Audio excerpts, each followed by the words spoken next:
আউযু বিল্লাহি মিনাশ শাইতানির রাজিম। বিসমিল্লাহির রহমানির রহিম। সবাইকে হিজবুত তাওহীদ আন্দোলনের পক্ষ থেকে জানাই আন্তরিক সালাম, শুভেচ্ছা, মোবারকবাদ। সালামু আলাইকুম রাহমাতুল্লাহি ওয়া বারাকাতুহু। সম্মানিত ভাই ও বোনেরা, আমরা এই জনসভা এমন একটি সময়ে আয়োজন করেছি, আন্তর্জাতিক অঙ্গনে এবং দেশের ভেতরে, বাহিরে এবং ভেতরে কি হচ্ছে বিষয়টি আপনাদের অজানা নয়। আমি আন্তর্জাতিক পরিস্থিতি সংক্ষেপে শুধু এইটুকু বলবো, এই মুহূর্তে প্রায় 40টি রাষ্ট্রে যুদ্ধ চলছে। যুদ্ধ থামানোর কোনো সম্ভাবনা নেই, কোনো সক্ষমতাও কারো নেই। এই মুহূর্তে অন্তত 30টা রাষ্ট্রের সীমান্তে সংঘাত সংঘর্ষ চলছে। ইউক্রেন যুদ্ধ, লক্ষ লক্ষ মানুষ খুন হয়েছে। প্যালেস্টাইনের লক্ষ লক্ষ নারী পুরুষকে ধ্বংস করে দিয়ে মুসলমানদেরকে উদ্বাস্তু করে দিয়েছে। মিয়ানমারের 24 লক্ষ মুসলমানদেরকে উদ্বাস্তু করেছে। সারা দুনিয়াতে প্রায় 8 কোটি মুসলমান উদ্বাস্তু। দুর্বল রাষ্ট্রগুলির উপরে শক্তিশালী রাষ্ট্রগুলির উপর আধিপত্য, কর্তৃত্ব, নিয়ন্ত্রণ চলছে। তাহলে বিশ্বের পরিস্থিতি আর বেশি বলার দরকার নেই। দুর্বলের উপর সবলের অত্যাচার, দরিদ্রের উপর ধনীর বঞ্চনা, শাসিতের উপর শাসকের জুলুম, সমগ্র দুনিয়া নরককুণ্ড। সমগ্র দুনিয়ার পরিস্থিতি আপনাদের কাছে কি জানা আছে? সুতরাং এই দুনিয়ার মানুষ আজ অশান্তির আগুনে জ্বলে পড়ে ছারখার হয়ে যাচ্ছে, তাদেরকে রক্ষা করার কোনো উপায় নাই। এবার আমাদের প্রিয় জন্মভূমি বাংলাদেশ, এই বাংলাদেশটি স্বাধীন হয়েছিল 54 বছর। এই 54 বছরে একটা দিনের জন্য কি আপনারা শান্তি পেয়েছেন? শান্তি পাননি। প্রায় 2200 দিন হরতাল হয়েছে, 6.5 বছর হরতাল হয়েছে। এ পর্যন্ত আন্দোলন হয়েছে, গণ আন্দোলন, সরকার বিরোধী আন্দোলন, গণবিপ্লব ইত্যাদি হয়েছে। হাজার হাজার মানুষ মারা গিয়েছে। হরতাল, অবরোধ, লকডাউন চলছে, এখনো চলছে। এই যে রাজনৈতিক হানাহানি, গত 54 বছরে আমাদের সংবিধান সংশোধন হয়েছে 17 বার। ওয়াদা কম দেয় নাই সব রাজনৈতিক দল। বর্তমানে নির্বাচন করবে প্রায় 50টির উপরে দল আছে। সারা বাংলাদেশে ধর্মীয়, অধর্মীয়, সেকুলার, গণতান্ত্রিক, বাম আদর্শ, নানা আদর্শের দল আছে প্রায় শতাধিক। এই 54 বছরে আমরা শান্তি পাই নাই, আমরা নিরাপত্তা পাই নাই। এখন শেখ হাসিনার সরকারের পতনের পর গত 1.5 বছরে ইন্টারিম গভর্নমেন্টের টাইমে আপনারা কি দেখলেন? কত যে অপরাধে, অর্থ পাচার, দুর্নীতি, স্বজনপ্রীতি, অপরাজনীতি, এই যে অশান্তির কারণে শেখ হাসিনার সরকারকে জনগণ উৎখাত করে দিয়েছে। গত 1.5 বছরে এই অশান্তি কি বেড়েছে না কমেছে? ডাকাতি বেড়েছে, চুরি বেড়েছে, খুন বেড়েছে, অর্থ লুণ্ঠন বেড়েছে, অফিস আদালতে ঘুষ বেড়েছে, আদালতে মামলা, মিথ্যা মামলা বেড়েছে, চুরি ছিনতাই বেড়েছে। আমাদের কথা হচ্ছে এই, আমরা শান্তি পাই নাই। তাহলে আন্তর্জাতিক অঙ্গনে অশান্তি আর রাষ্ট্রের ভেতরে এই অশান্তি। এবার মুসলমানদের অবস্থা বলি। আমরা মুসলিম, আমরা আল্লাহকে বিশ্বাস করি। এই কোরআন আমার হাতে আছে, এই কোরআনকে আমরা বিশ্বাস করি, আল্লাহর বিধান। আমাদের আল্লাহ এক, রাসূল এক, আমাদের নবী এক, আমাদের কিতাব একটা, আমাদের কাবা শরীফ একটা। আমরা মুসলমান জাতি হব, এক জাতি থাকবো আমরা শান্তিতে। আজকে দেখেন 57টা মুসলমান রাষ্ট্র, প্রায় 3.25 কোটি বর্গ মাইল মুসলমানদের, 240 কোটি মুসলমান, সমগ্র জনসংখ্যার 31% মুসলমানরা। আজকে সবচাইতে লাঞ্ছিত, সবচাইতে নিপীড়িত, সবচাইতে নিগৃহীত হচ্ছে মুসলমান। কারণটা কি? আন্তর্জাতিক পুরো মানব জাতির এই অশান্তি, মুসলমানদের এই অশান্তি, আমাদের রাষ্ট্রের ভেতরে, বাংলাদেশের ভেতরে 56,000 বর্গ মাইলের ভেতরে আমরা গত স্বাধীনতার পর শান্তির কোনো লেশ আমরা দেখি নাই। এর কারণ কি? আমরা বলেছি, আমাদের মেসেজ, আমাদের বক্তব্য একদম পরিষ্কার, সরল। এটা বুঝতে বড় কোনো বিদ্যা বুদ্ধি লাগে না। আমরা বলেছি, আমরা মানুষ, আমাদেরকে সৃষ্টি করেছেন আল্লাহ। আমরা কিভাবে চললে আমাদের সমাজে, রাষ্ট্রে শান্তি আসবে, আল্লাহ আমাদেরকে একটা বিধান দিয়েছেন। আমরা যদি আল্লাহর বিধান প্রত্যাখ্যান করি তাহলে আমরা অশান্তির মধ্যে পড়ব। আর আমরা যদি আল্লাহর বিধানের আনুগত্য করি, আল্লাহর বিধান মানি, তাহলে আমরা শান্তি পাবো।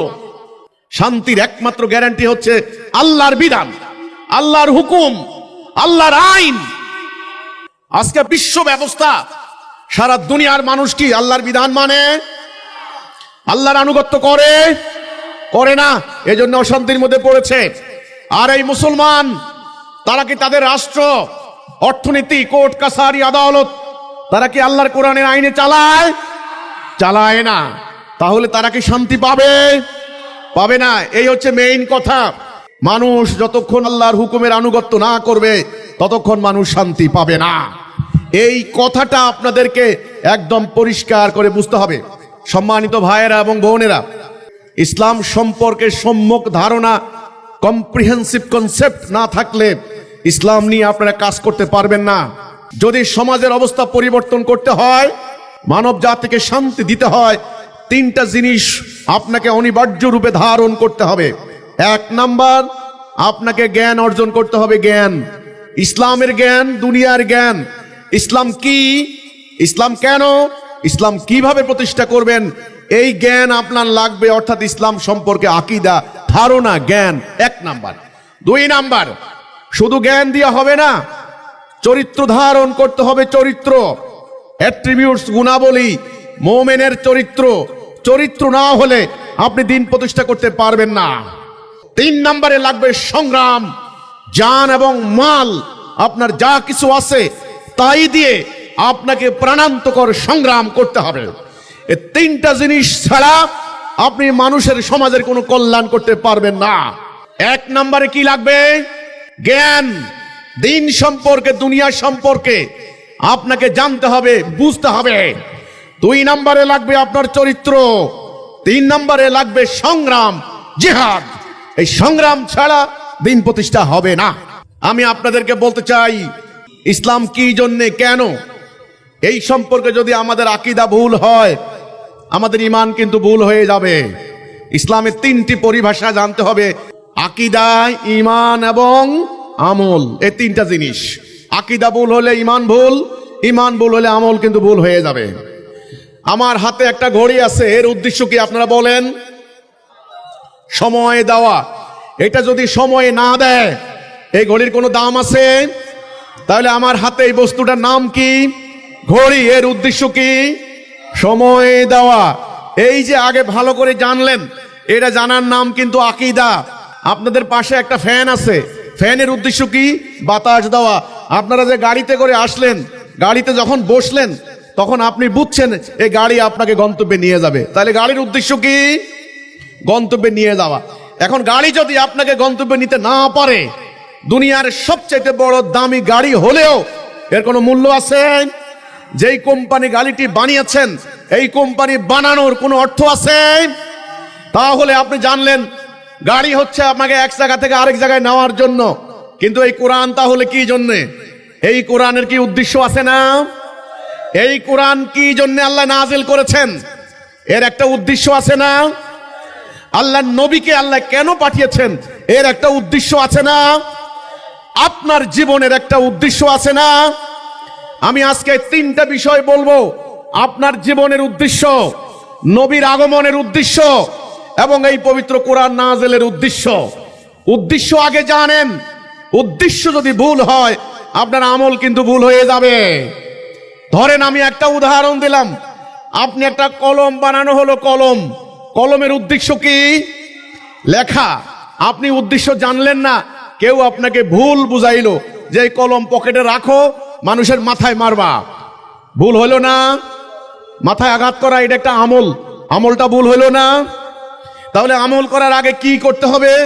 জানতে হবে উদ্দেশ্য কি, পারপাস কি, গোল কি। এই উদ্দেশ্য সম্পর্কে জানার নাম আকীদা। আজকে মুসলমানদের কি সংখ্যায় কম আছে? কোরআন শরীফ কি কেউ বিকৃত করেছে? ঘরে ঘরে কোরআন, মসজিদে মসজিদে কোরআন, লক্ষ লক্ষ আলেম ওলামা, লক্ষ লক্ষ মসজিদ, লক্ষ লক্ষ লোক হজ করতে যাচ্ছেন। সমস্যা কোথায়? যারা নামাজ পড়েন তারা তো আল্লাহ সন্তুষ্টির জন্যই তো পড়েন নাকি? যারা হজ করতে যান, আল্লাহর সন্তুষ্টির জন্যই তো যান। তাহলে শান্তি কোথায়?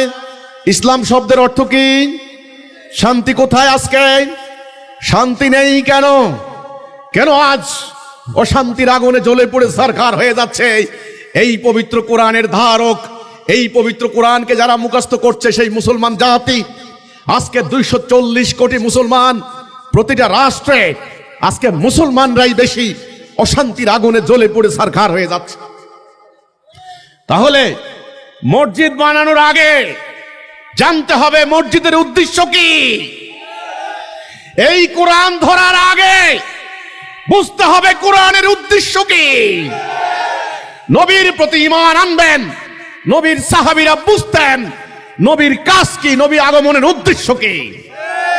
উদ্দেশ্য হারিয়ে যাওয়ার কারণে আজকে কোটি কোটি মুসলমান নামাজ পড়া সত্ত্বেও, রোজা রাখা সত্ত্বেও, কোরআন তেলাওয়াত করা সত্ত্বেও আজকে তারা নরকের আগুনে জ্বলে পড়ে ছারখার হয়ে যাচ্ছে।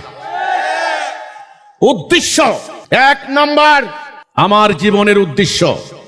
আল্লাহ রাব্বুল আলামিন সমগ্র সৃষ্টি করেছেন কুন ফায়াকুন, হয়ে যাও, হয়ে গেল। তিনি সিদ্ধান্ত নিলেন তিনি খলিফা বানাবেন। তিনি সমস্ত ফেরেশতাদেরকে ডাক দিয়া বললেন যে এই পৃথিবীতে আমি খলিফা পাঠাবো, তোমরা কি বলো? খলিফা, খলিফা মানে প্রতিনিধি। কার প্রতিনিধি? আল্লাহর প্রতিনিধি। সমস্ত ফেরেশতারা বলল রব্বুল ইজ্জত এরা তো ফাসাদ সাফাকুদ্দিমা করবে। ফাসাদ মানে অন্যায়, অবিচার, সাফাকুদ্দিমা মানে রক্তপাত, যুদ্ধ, ওয়ার, ব্লাডশেড। আল্লাহ বললেন ইন্নী আ'লামু মা লা তা'লামুন, আমি জানি যা তোমরা জানো না। তিনি ঠনঠনা মাটি, আঠালোযুক্ত মাটি দিয়ে তিনি আদমকে বানালেন নিজ হাতে। আদমকে বানিয়ে তিনি ফেরেশতাদেরকে বললেন আমি যখন এর ভেতরে আমার রূহ ফুঁকে দেব, ওয়া নাফাখতু ফীহি মির রূহি, যখন আমার থেকে রূহ ফুঁকে দেব সবাই সেজদা করবে। সবাই সেজদা করলো, ইবলিস সেজদা করে নাই। কে সেজদা করে নাই? ইবলিস। ইবলিস সেজদা করে নাই। তখন আল্লাহ বললেন ইবলিস, আমি যাকে নিজ হাতে বানালাম তুই ওকে সেজদা করলি না কেন? ইবলিস বলে ও হচ্ছে মাটি, আমি হচ্ছে আগুন। আল্লাহ বললেন আবা ওয়াস্তাকবারা ওয়া কানা মিনাল কাফিরিন, ওই অহংকার করেছে, কাফের হয়ে গেল, ওকে বের করে দাও। আউযু বিল্লাহি মিনাশ শাইতানির রাজিম, বিতাড়িত শয়তানের হাত থেকে আমরা পানাহ চাই। বের করে দিল। তখন ইবলিস আল্লাহকে চ্যালেঞ্জ দিয়েছে, আল্লাহ এই আদমকে আমার উপরে শ্রেষ্ঠত্ব দিয়েছো, আমি প্রমাণ দেব ও তোমার পথে থাকবে না। আল্লাহ বললেন যা, যাদেরকে নিয়ে নিতে পারবি তাদেরকে শুদ্ধ আমি জাহান্নাম ভর্তি করব। ইবলিস বলেছে তোমার অধিকাংশ বান্দাকে আমি নিয়ে যাব। এই যে চ্যালেঞ্জ হলো ইবলিসের সাথে আল্লাহর, এই কথাটা মনে রাখতে হবে এখানে। হে আদম সন্তান, তোমাদেরকে আল্লাহ একটা স্পেশাল পরিকল্পনার অংশ হিসাবে সৃষ্টি করেছেন। তিনি আসমান, জমিন, গ্রহ, নক্ষত্র সৃষ্টি করেছেন। তিনি তোমাদেরকেও সৃষ্টি করেছেন। একটা বৃক্ষের দিকে তাকিয়ে দেখো, তার একটা উদ্দেশ্য আছে। পাহাড়ের দিকে তাকিয়ে দেখো, তার একটা উদ্দেশ্য আছে। গরুর দিকে তাকিয়ে দেখো, তার একটা উদ্দেশ্য আছে। সূর্যের দিকে তাকিয়ে দেখো, তার একটা উদ্দেশ্য আছে। সেই নিঃশেষ হয়ে যাচ্ছে তোমাকে শক্তি দিতে দিতে। কোরআনে আল্লাহ বলেছেন ইজা শামসুন কুব্বিরাত, যখন সূর্য নিষ্প্রভ হয়ে যাবে। প্রত্যেকটা জিনিসের উদ্দেশ্য আছে, কিন্তু তোমার কি উদ্দেশ্য? তোমাকে আজ পর্যন্ত কেউ বলে নাই, কেউ বলে নাই তোমার উদ্দেশ্য কি। ওয়াজ করেছে, ওয়াজ করে বান্ডেলে বান্ডেলে টাকা কামাই করে নিয়ে গেছে, তোমাদেরকে জীবনের উদ্দেশ্য বলে নাই। তোমাদেরকে আমলের বয়ান শিখিয়েছে, এত আমল করলে এত লক্ষ সওয়াব, কিন্তু আমলের আগে ঈমান, ঈমানের আগে আকীদা। ঈমান আকীদা যার ঠিক নাই তার আমলের কোনো মূল্য নাই। কথা ভালো করে বুঝতে হবে। আমল কেন করবে? দুনিয়ার যত হিন্দু আছে সবাই নানান প্রচেষ্টা করে না স্বর্গে যাওয়ার জন্য। দুনিয়ার যত খ্রিস্টান আছে ওরাও গির্জায় যায়, বাইবেল পাঠ করে, ওরাও নানান আমল করে, স্বর্গে যাবে, হেভেনে যাবে। দুনিয়ার যত ইহুদি আছে তারাও নানান আমল করে, স্বর্গে যাবে। কিন্তু আমল করার আগে ঈমান। নবী করিম সাল্লাল্লাহু আলাইহি ওয়াসাল্লাম আগে আমলের কথা বলেন নাই। আগে নামাজের হুকুম আসে নাই, আগে রোজার হুকুম আসে নাই, আগে হজের হুকুম আসে নাই। 240 কোটি মুসলমান লাখে লাখে কাতারে কাতারে নামাজ পড়ে, হজ করে, যাকাত দেয়, আগামী দিন রমজান মাস রোজা রাখবে। কিন্তু এই আমলের উদ্দেশ্য কি মুসলমান জানে না। আমলের আগে ঈমান। মুসলমানের ঈমান নাই। কি নাই? ঈমান নাই। এই কথা বলার জন্য হিজবুত তাওহীদের জন্ম হয়েছে। এই কথা বলার জন্য আমরা আজকে মাঠে ঘাটে আপনাদের সামনে প্রস্তাব দিয়ে যাচ্ছি। তাহলে আমাদের আমল আছে, কি আছে? কিন্তু কি নাই? ঈমান নাই। কিভাবে ঈমান নাই? ঈমান অর্থ কি? ঈমানের উদ্দেশ্য কি? এটা বুঝবেন না। আমি একটা কথা বলি, আপনার হাত আছে, পা আছে, আপনার মাথা আছে, চোখ আছে, সব আছে, আপনি লাশের মতো পড়ে আছেন। ব্যাপারটা কি? ডাক্তার বলল ভাই হাত আছে, পা আছে, মাথা আছে, কিন্তু প্রাণ নাই। প্রাণ নাই, মরা বিরাট দেহ পড়ে আছে, কোনো কার্যকরী ক্ষমতা নাই। একটা গাড়ি, গাড়ির চাকা আছে, বডি আছে, ভিতরে ফ্যান আছে, স্টিয়ারিং আছে, সেসিস আছে, গাড়ির ইঞ্জিন নাই। ইঞ্জিন না থাকার কারণে গাড়ি আপনাকে এক জায়গা থেকে আরেক জায়গায় অর্থাৎ গন্তব্যে নিতে পারছে না। কথা পরিষ্কার? তাহলে ইসলামের উদ্দেশ্য কি? শান্তি, সুবিচার, ন্যায় বিচার। সেই শান্তি কেন পাচ্ছি না? লক্ষ্য কেন হাসিল হচ্ছে না? কি নাই? ঈমান নাই, আকীদা ভুল। মুহতারাম উলামায়ে কেরাম, আমার বক্তব্য ভালো করে শুনেন। আমার কথায় যদি ভুল হয় আমি তওবা করব। আজকের জনগণকে বাঁচাইতে হবে মহাপ্রতারক দাজ্জালের হাতে বন্দী। আজকে মানুষের মানবাধিকার নাই। একটা স্বাধীন রাষ্ট্রের প্রেসিডেন্টকে রাতের অন্ধকারে ধরে নিয়ে যখন হ্যান্ডকাপ পরিয়ে হাতে পায়ে বেড়ি দিয়ে যখন বেঁধে নেওয়া হয়, দুনিয়ার মানুষকে দেখানো হয়, এবং ওই শক্তিশালী রাষ্ট্রের প্রেসিডেন্ট বলেছে কোনো আইন নাই, আমার কথাই এখন আইন। সুতরাং মানব জাতি আজকে কোথায় গিয়েছে? আজকে বাংলাদেশে যারা রাজনীতি করছেন এরা নানান ধরনের ওয়াদা দিচ্ছে আপনাদেরকে, ওয়াদা, অঙ্গীকার।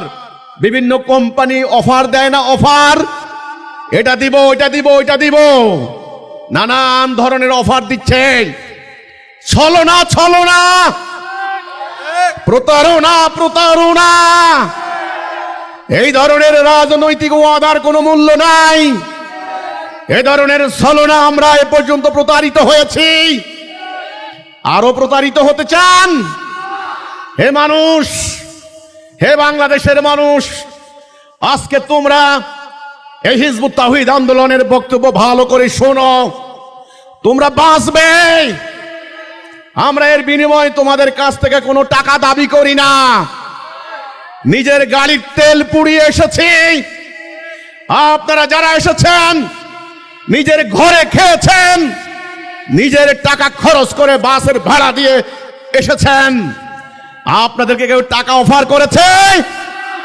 গাড়ি বাড়ি অফার করেছে? নো।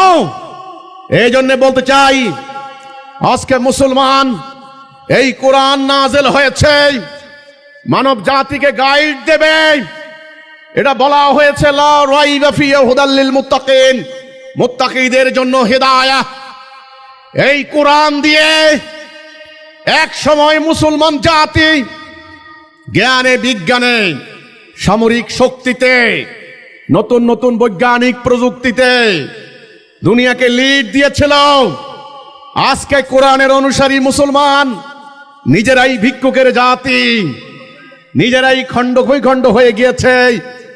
এই কোরআনের ঘোষণা ছিল ওয়াতাসিমু বিহাবলিল্লাহি জামিআও ওয়ালা তাফাররাকু, তোমরা খণ্ড বিখণ্ড হইও না, তোমরা টুকরা টুকরা হইও না, ফারাক হইও না, তোমরা ঐক্যবদ্ধ হও।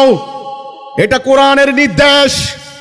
সেই ঐক্য আজকে এই জাতি আজকে টুকরা টুকরা হয়েছে। আল্লাহ বলেছেন কোরআনে, তোমরা আমার আইন দ্বারা বিচার করো। আমরা সেটা বাদ দিয়েছি। কোরআন যেটা বলেছে আমরা এর ধারে কাছেও নাই। সম্মানিত ভাইরা আমার, আজকে মুসলমানদেরকে বুঝাতে হবে ইসলামের উদ্দেশ্য, বুঝাতে হবে কোরআনের উদ্দেশ্য, বুঝাতে হবে নামাজ রোজার উদ্দেশ্য, বুঝাতে হবে আমলের উদ্দেশ্য, বুঝাতে হবে নবীর আগমনের উদ্দেশ্য। এই উদ্দেশ্যটা ভালো করে বুঝে যান। যতক্ষণ এখানে থাকবেন একটু ধৈর্য ধারণ করেন, অস্থির হলে আমার কথা বুঝতে পারবেন না। দু চারটি কথায় শেষ হবে না। সাংঘাতিক সংকট নিয়ে দাঁড়িয়েছি আমরা। আবার বলছি, এই বৃক্ষের উদ্দেশ্য কি? এই সূর্যের উদ্দেশ্য কি? এই গরুর উদ্দেশ্য কি? আছে না? তাহলে আমার জীবনের উদ্দেশ্য কি? আল্লাহর খেলাফত করা। আমি কার খলিফা? আল্লাহর খলিফা। আল্লাহ আমাকে সৃষ্টি করেছেন, আমি আল্লাহর খলিফা। এই কথাটা মনে রাখতে হবে সারা জীবন। এটা মনে রাখার নাম জিকির। ফাজকুরুনি আযকুরুকুম ওয়াশকুরুলি ওয়ালা তাকফুরুন। আল্লাহকে স্মরণ করবেন, আল্লাহ আপনাকে স্মরণ করবে। কি স্মরণ করবেন? এই কথাটা মনে রাখবেন, আমি আল্লাহর খলিফা, আল্লাহর প্রতিনিধি। এই দুনিয়াতে আমাকে পাঠানো হয়েছে আল্লাহর প্রতিনিধিত্ব করার জন্য। আমি যদি আল্লাহর প্রতিনিধিত্ব করতে পারি তাহলে আমার সৃষ্টির উদ্দেশ্য সফল হয়ে গেল। এই মাইক্রোফোন বানানো হয়েছে শব্দ বড় করার জন্য। এটা যদি এটা দিয়ে না হয় তাহলে আয়োজন ব্যর্থ। এজন্য আল্লাহ রাব্বুল আলামিন আপনাকে বানিয়েছেন খলিফা হিসেবে তার খেলাফত করার জন্য। আপনি যেন খেলাফত করতে না পারেন শত্রুকে, ইবলিস। এই পৃথিবী আমার জন্য পরীক্ষা ক্ষেত্র। মনে রাখতে হবে এটা পরীক্ষা ক্ষেত্র, এটা পার্মানেন্ট বাড়ি নয়। এই পৃথিবীতে আমার সামনে এখন দুটি রাস্তা। এটা হলো হেদায়াত, এটা হলো দলালা, এটা হলো ডাইন, এটা হলো বাম, এটা হলো আল্লাহর হুকুম, এটা হলো ইবলিসের হুকুম। এদিকে যারা যাবে তারা মুমিন, এদিকে যারা চলবে তারা কাফের। এই রাস্তার শেষ মাথা জান্নাত, এই রাস্তার শেষ মাথা জাহান্নাম।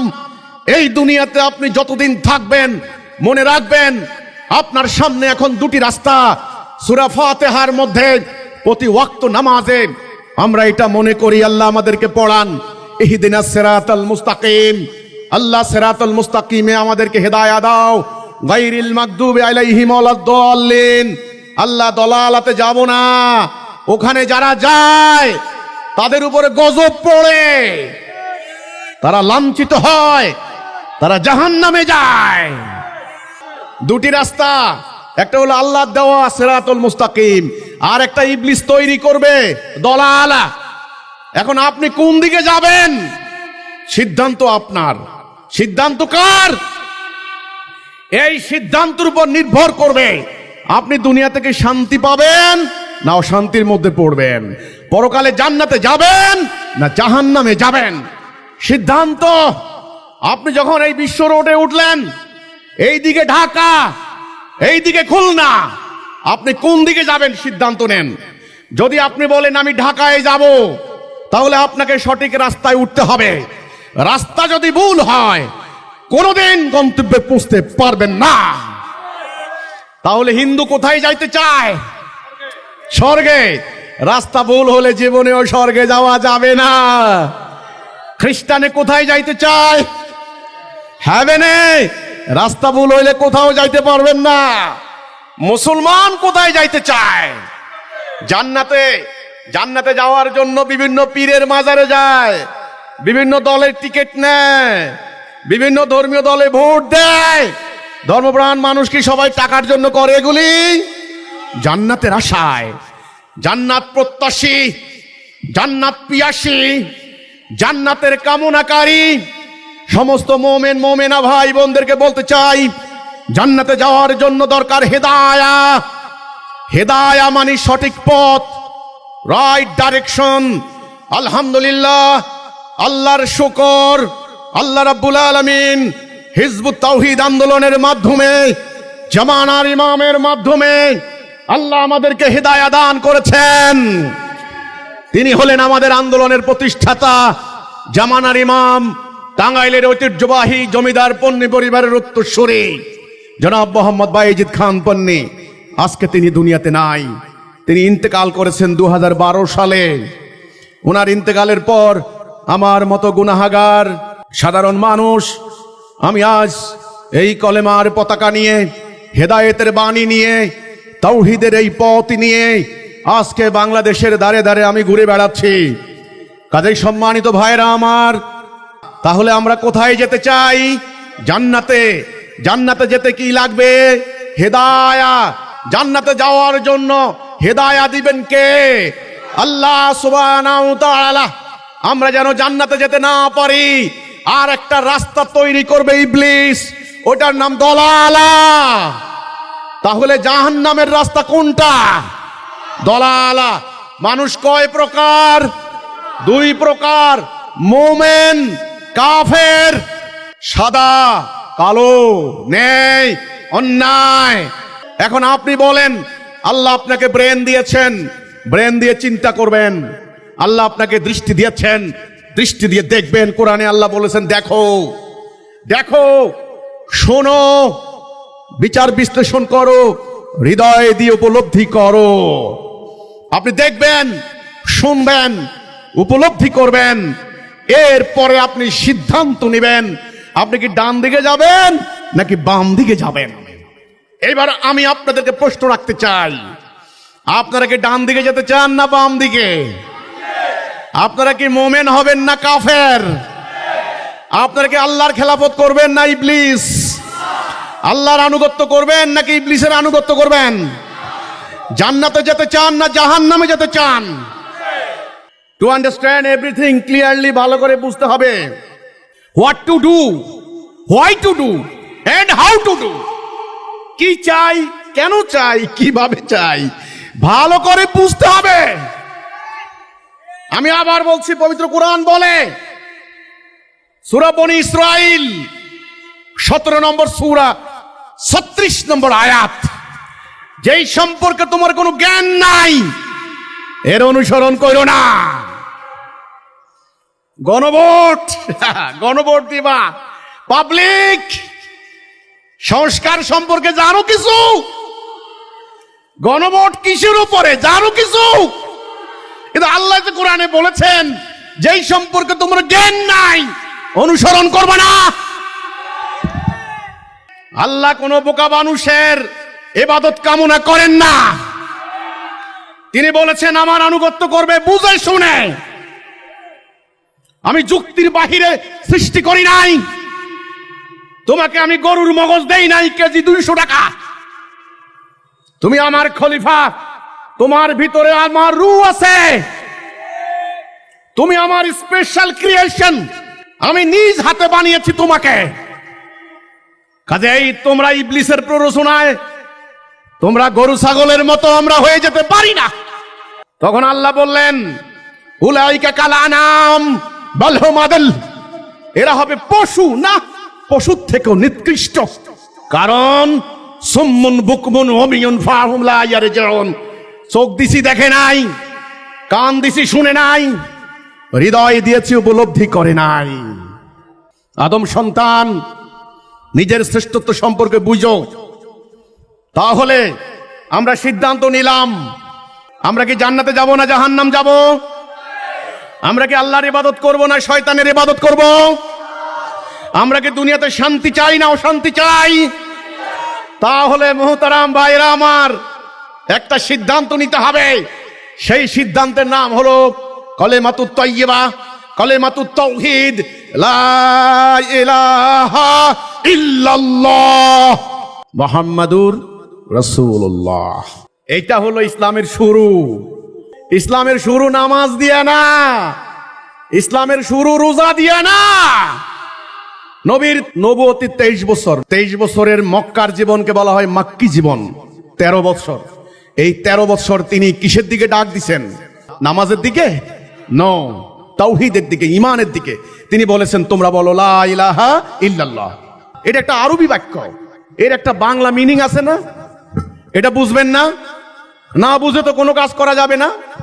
যেমন আমার এখন তৃষ্ণা পেয়েছে, আমি যদি এখন ইংরেজিতে বলি please give me a glass of water, এখন যদি সে আমাকে কথাই না বুঝে, আমি বুক ধরফর করতে করতেই মারা যাব। এই জন্য ভালো করে বুঝেন, আপনারা ছেলে মেয়েকে বিয়ে দেন না, একবার বলেন, একবার সাক্ষীদের সামনে এত টাকা দেন মোহরে তোমাকে বিয়ে করলাম, তুমি কি রাজি? সারা জীবন 80 বছরের সংসার, প্রত্যেকদিন সকালবেলায় বলেছেন যে তোমাকে বিয়ে করলাম এত টাকা দিয়ে? জীবনে একবার বলেছেন? কয়বার? ওই একবারে কাফি, কাফি, কাফি, একবারেই কাফি। যাকে প্রস্তাব দিয়েছেন তিনিও বুঝেছেন এই কথার মানে কি, যিনি প্রস্তাব দিয়েছেন তিনিও বুঝেছেন আমি এই কথা দ্বারা কি বোঝানো চেয়েছি। তাহলে এই কলেমা, এই তাওহীদ হচ্ছে বান্দার সাথে আল্লাহর একটা চুক্তি, একটা কন্ট্রাক্ট। এই দুনিয়াকে আল্লাহ রাব্বুল আলামিন সাজিয়ে দিয়েছেন বান্দার জন্য। সমস্ত সৃষ্টিকে বলেছেন আমার আদমের সেবা করো। মাছ সিদ্ধ করে খেয়ে ফেলছেন, গরু জবাই করে খেয়ে ফেলছেন, চন্দ্র সূর্য শেষ হয়ে যাচ্ছে, বাতাস প্রবাহিত হচ্ছে, মেঘমালা বর্ষণ করে যাচ্ছে, এই বৃক্ষরাজি শেষ করে দিচ্ছে আপনার জন্য, এই মাটির বুক চিরে ফসল ফলাচ্ছেন। এই সৃষ্টিকে আল্লাহ আপনার সার্ভিস করার জন্য লাগিয়ে দিয়েছেন। আপনার কি দায়িত্ব এটা বুঝে নিবেন না? সরকার একটা বিরাট বিল্ডিং এ বিরাট দায়িত্ব দেওয়ার জন্য আপনাকে নিয়ে গেল, যাওয়ার পরে গেটে যাওয়ার পরে স্যালুট দিল, বলে এই দেখো এই লোকগুলা তোমার কাপড় ধুয়ে দিবে, এই লোকগুলা তোমাকে নাস্তা বানিয়ে দিবে, এই লোকগুলা তোমার ঘুমের ব্যবস্থা করবে, এই লোকগুলা গান গাইয়া তোমাকে শোনাবে, এই লোকগুলা তোমার খাবার রেডি করে দিবে। এই যে আপনি দেখলেন সারা বিল্ডিং এ শত হাজারো লোক আমার সেবার জন্য, আপনি একটা প্রশ্ন করবেন না যে হুজুর আমার তাহলে কি কাজ, আমাকে কেন এই বিল্ডিং এ এনেছেন? বলবেন না? বুঝে নেবেন না? আহারে মানুষ, আহারে আদম সন্তান, তোমরা হাসরের দিন শুধু আফসোস করতে করতে মারা যাবে, আফসোস করতে করতে শেষ হয়ে যাবে। তাহলে আবার বলি, এই দুনিয়াতে আমাদের মূল কর্তব্য হচ্ছে আল্লাহর খেলাফত করা। এখন আল্লাহর খেলাফত করব, খেলাফত মানে কি? খেলাফত মানে হচ্ছে আল্লাহর পক্ষ থেকে এই দুনিয়াকে শাসন করা, পরিচালিত করা। কি জন্যে? শান্তি। এজন্য আমাদের ইসলামের নাম কি? আমাদের দ্বীনের নাম কি? ইন্নাদ-দীনা ইনদাল্লাহিল ইসলাম। আল্লাহর নিকট একমাত্র acceptable Din, system of life হচ্ছে ইসলাম বা শান্তি। যারা ইসলামের উদ্দেশ্য জানে না, ঈমান নাই, তাদের কাছে এই কথাগুলি ভারী মধুর মতো, গিলতে পারবে না, কিন্তু বুঝতে পারছে প্রত্যেকটা ফোঁটা মজার, কিন্তু ধারণ করতে পারবে না। লক্ষ লক্ষ মানুষ বিভিন্ন পীরের মাজারে গিয়ে গরু বকরি দিয়ে আসে, লক্ষ লক্ষ মানুষ বিভিন্ন ধর্মীয় দলে গিয়ে মার্কা মার্কা বলে মিছিল করে সময় নষ্ট করছে, কিছুই বুঝে না, দ্বীনের লক্ষ্য জানে না, আকীদা জানে না, ঈমান নাই, আকীদা নাই। তাহলে আমাদের জীবনের উদ্দেশ্য কি? আল্লাহর খেলাফত। খেলাফত মানে কি? আল্লাহর হুকুম দিয়ে জমিনকে শাসন করা। শাসন করলে ফল কি হবে? শান্তি। তাহলে আল্লাহ কি চান? শান্তি। কিন্তু আমরা যেন শান্তি না থাকি, শান্তি না পাই, শান্তি সহ্য হয় না। কার? ইবলিস। ইবলিস চেষ্টা করবে জমিনে আদম সন্তানের মধ্যে মারামারি, খুনাখুনি, হানাহানি, দ্বন্দ্ব, সংঘাত, যুদ্ধ, হত্যা, ধর্ষণ লাগিয়ে দিতে, অশান্তি। তাহলে আল্লাহ কি চান? শান্তি। ইবলিস কি চায়? এবার আপনারা কি চান? কোরআন নাযিলের উদ্দেশ্য কি? শান্তি। আজকে শান্তি আছে? তাহলে আবার বলি, গাড়ির উদ্দেশ্য কি? গন্তব্যে যাওয়া, গন্তব্যে দিতে না পারলে সামথিং প্রবলেম, সামথিং প্রবলেম। এই ঘড়ির উদ্দেশ্য কি? সময় না দিলে এই ঘড়ি সমস্যা হয়েছে কোথায় দেখবেন না? তাহলে শান্তি নাই কেন? এই কথাটাই আমি বোঝানোর চেষ্টা করছি। এই শান্তির গ্যারান্টি ঈমান আনতে হবে। আল্লাহর আনুগত্য করতে হলে ঈমান আনতে হবে। সেই ঈমানের কথা হচ্ছে লা ইলাহা ইল্লাল্লাহ, আল্লাহ তোমার হুকুম ছাড়া কারো হুকুম মানি না। তাহলে লা ইলাহা ইল্লাল্লাহ, ইলাহ মানে কি? আচ্ছা, আমাদেরকে কে সৃষ্টি করেছেন? এই জন্য তিনি খালেক। আচ্ছা, আমাদেরকে রিজিক দিয়ে যাচ্ছেন কে? এই জন্য তিনি রাজ্জাক। এই আসমান জমিনের মালিক কে? আল্লাহ। এই জন্য তিনি মালিক। আচ্ছা, আমাদেরকে জন্ম থেকে মৃত্যু পর্যন্ত লালন পালন করছেন কে? এই জন্য তিনি রব। আমরা বলি রব্বুল আলামিন, রব। কিন্তু আমাদের জীবন কিভাবে চলবে, সেই বিধান, সেই আইন, সেই হুকুম, সেটা কে দিবেন? তাহলে এই নামের অর্থ কি? সেটাই আমরা বলছি, এটা হচ্ছে এলাহ। এই জন্যে আল্লাহকে একমাত্র এলাহ হিসাবে মানাই হচ্ছে কলেমার অঙ্গীকার। এখন আমরা মুসলমানরা ভুলটা কোন জায়গায় করেছি একটু ভালো করে বুঝেন। আমরা কি আল্লাহ বিশ্বাস করি না? আমরা কি নবী বিশ্বাস করি না? করি। কিন্তু আমরা আইন মানি কার? মানুষের, ব্রিটিশের। আমরা কি কোরআনের আইন মানি? আমাদের আদালতে বিচার হয় কার আইনে? ব্রিটিশের আইনে। আমাদের অর্থনীতি সুদের অর্থনীতি, এটা কি আল্লাহ পারমিশন দিয়েছেন? নো। আমরা আল্লাহর বিধান মানি না। বিধানদাতা হিসেবে আমরা আল্লাহকে মানি নাই। বিধানদাতা হিসেবে আমরা মানছি কাকে? ব্রিটিশকে, মানুষকে, আল্লাহকে না। রাসূলুল্লাহর উপরে যখন এই কোরআন নাযিল হয়েছে, আল্লাহ বলেছেন, হে রাসূল, আপনি ওদের আনুগত্য করবেন না, ওদের খেয়াল খুশির অনুসরণ করবেন না। আমি আপনাকে যেটা নাযিল করেছি তদ অনুসারে ফয়সালা দিন। তখন রাসূল তাদেরকে বলেছেন, দেখো, আমি আল্লাহর রাসূল, আমাকে রাসূল করে পাঠানো হয়েছে, তোমরা আল্লাহর বিধান মানো। তারা কি বলেছে দেখেন? তারা বলেছে, মুহাম্মদ সাল্লাল্লাহু আলাইহি ওয়াসাল্লাম, মুহাম্মদ, তোমাকে আমরা বিশ্বাস করি, তুমি ভালো মানুষ, ঠিক আছে, তুমি উচ্চ বংশীয়, মিথ্যা বলো না তুমি, ঠিক আছে, কিন্তু তোমার আল্লাহ যেটা নাযিল করেছে আমরা এটা মানবো না। এটা বলে নাই? আমাদের পূর্বপুরুষ যেটা করেছে আমরা সেটাই করব। তারা ওই তাদের ব্যক্তিগত বিশ্বাস কি তাদেরকে মোমেন করতে পেরেছে? নো। তাহলে আমাদের বিধানদাতা কে? হুকুমদাতা কে? আইনদাতা কে? এই আল্লাহকে একমাত্র বিধানদাতা হিসাবে মানার অঙ্গীকার, এটার নামই হচ্ছে লা ইলাহা ইল্লাল্লাহ মুহাম্মাদুর রাসূলুল্লাহ। আরে দেখেন, একটা হচ্ছে বিশ্বাস করা। ইবলিস কি আল্লাহকে বিশ্বাস করতো না? আল্লাহ যে একজন আছে বিশ্বাস করতো না? সে কাফের কেন হইল? আল্লাহর আদেশ না মানার কারণে। তো আমরা আল্লাহর এই আদেশ অমান্য করে কিভাবে মুসলমান দাবি করতে পারি? এই প্রশ্ন আমি রাখলাম উলামায়ে কেরামদের প্রতি, এই প্রশ্ন রাখলাম পীর সাহেবদের প্রতি, এই প্রশ্ন রাখলাম বিভিন্ন স্কলারদের প্রতি। তাহলে আমাদের কি নাই? ঈমান নাই। আমরা কি হেদায়েতে আছি না দলালাতে? ডান দিকে আছি না বাম দিকে? এখন হিজবুত তাওহীদ আন্দোলনের দায়িত্ব হচ্ছে আপনাদেরকে বাম দিক থেকে ডান দিকে পরিচালিত করা, দলালা থেকে টেনে হেদায়েতের পথ দেখানো। যাবেন কি যাবেন না, আপ টু ইউ। ওখানে আমাদের কোনো জোর নাই। কোরআনে আল্লাহ বলেছেন, লা ইকরাহা ফিদ্দিন, দিন নিয়ে কোনো জবরদস্তি চলবে না। এবার আসেন, আমরা বলেছি আজকে ব্রিটিশ চলে গিয়েছে 80 বছর, 80 বছরের 23 বছর আমরা পাকিস্তানের আন্ডারে ছিলাম। স্বাধীনতা হলো, বাংলাদেশ স্বাধীন হলো 54 বছর। সমগ্র হিসাব করলে 80 বছর। আন্দোলন, সংগ্রাম, বিপ্লব কম হয় নাই। প্রথমে পাকিস্তান আলাদা করলাম, লক্ষ লক্ষ মানুষ খুন হলো, স্বাধীনতার পরে সরকার বিরোধী আন্দোলন, বিক্ষোভ আন্দোলন হলো, কিন্তু শান্তি পেয়েছে, আদালতে ন্যায় বিচার হয়েছে।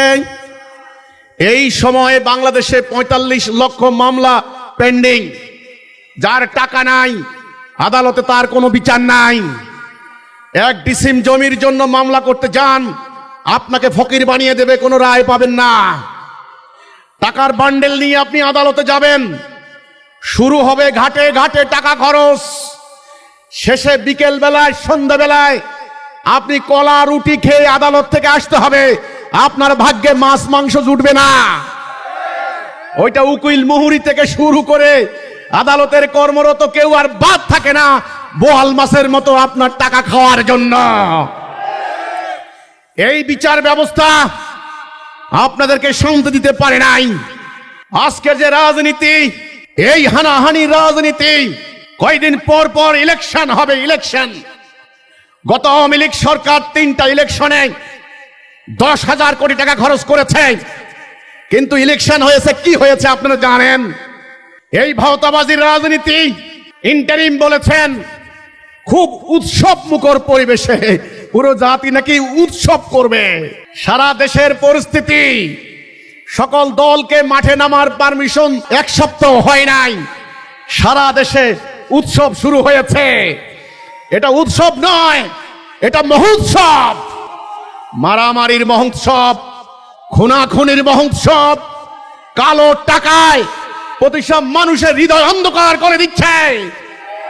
আর রাজনৈতিক নেতারা মঞ্চে দাঁড়িয়ে হাজারো মানুষের সামনে যে ওয়াদা করছেন, আমি হলফ করে বলতে পারি তারা এই ওয়াদা রক্ষা করতে পারবেন না।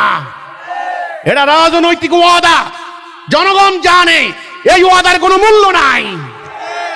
ভোটের দিন, একদিনের জন্য আপনাকে কত তোয়াজ করে, ভোটের পরের দিন থেকে আপনার সাথে আর কোনো সম্পর্ক নাই। এ রাজনীতি আল্লাহ রাসূল শেখান নাই। মুসলমান এই ধাপ্পাবাজের রাজনীতি করতে পারে না। এই রাজনৈতিক ব্যবস্থা আল্লাহ রাসূলের রাষ্ট্র ব্যবস্থার ঠিক বিপরীত। রাসূল রাষ্ট্র পরিচালনা করেছেন, এই ধরনের ধাপ্পাবাজের রাজনীতি তিনি করেন নাই। এবার অর্থনীতি, আমরা বলেছি আজকে যে অর্থনীতি চলছে, ভয়াবহ অরাজকতা চলছে। একটা সিন্ডিকেট পুরো রাষ্ট্রটাকে কব্জা করে নিয়েছে। মানুষের জীবন ধারণ কঠিন হয়ে যাচ্ছে। সুদ 16 থেকে 18% সুদ। গুটি কয়েক লোকের হাতে হাজার হাজার কোটি কোটি টাকা জমা হয়েছে, আর হাজার হাজার মানুষ অবর্ণনীয় কষ্টে পড়েছে। আজকে মানুষ সংসার চালাইতে পারছে না। আপনি দেখেন, একটা পরিবার মাত্র 5 জন সদস্য, সন্তান, বাবা মা সবাই মিলে রোজগার করে, তবু সংসার চালাইতে পারছে না। তার কারণ কি? তার কারণ হচ্ছে দ্রব্যমূল্যের ঊর্ধ্বগতি। তাহলে জিনিসপত্র বাজারে আছে, চাল আছে, ডাল আছে, তরি তরকারি, মাছ, গোশত থেকে আছে, গরিব মানুষের নাগালের বাহিরে।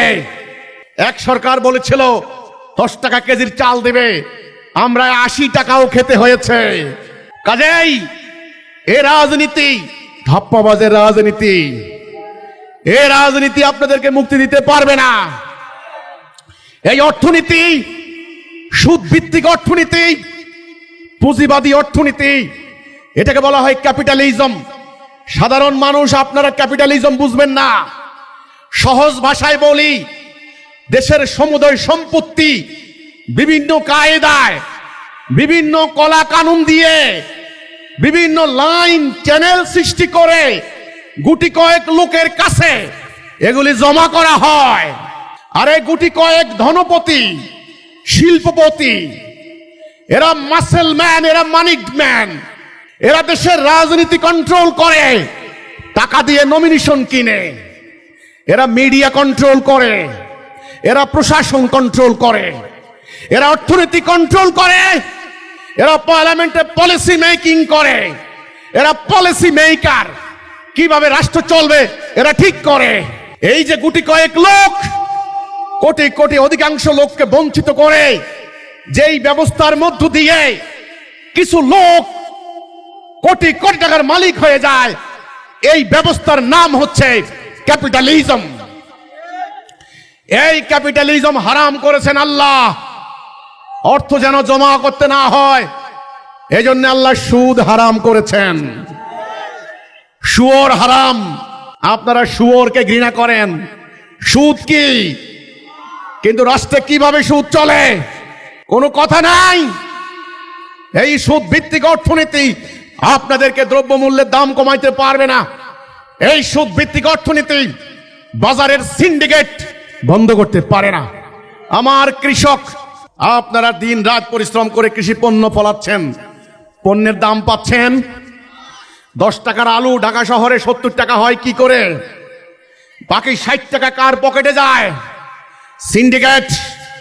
এই যে সার এবং বীজ সিন্ডিকেটের দখলে, বিদ্যুৎ সিন্ডিকেটের দখলে। আপনাদেরকে নানান কায়দায় রক্ত শোষণ করে নিয়ে এরা টাকার পাহাড়ের উপর বসে আছে।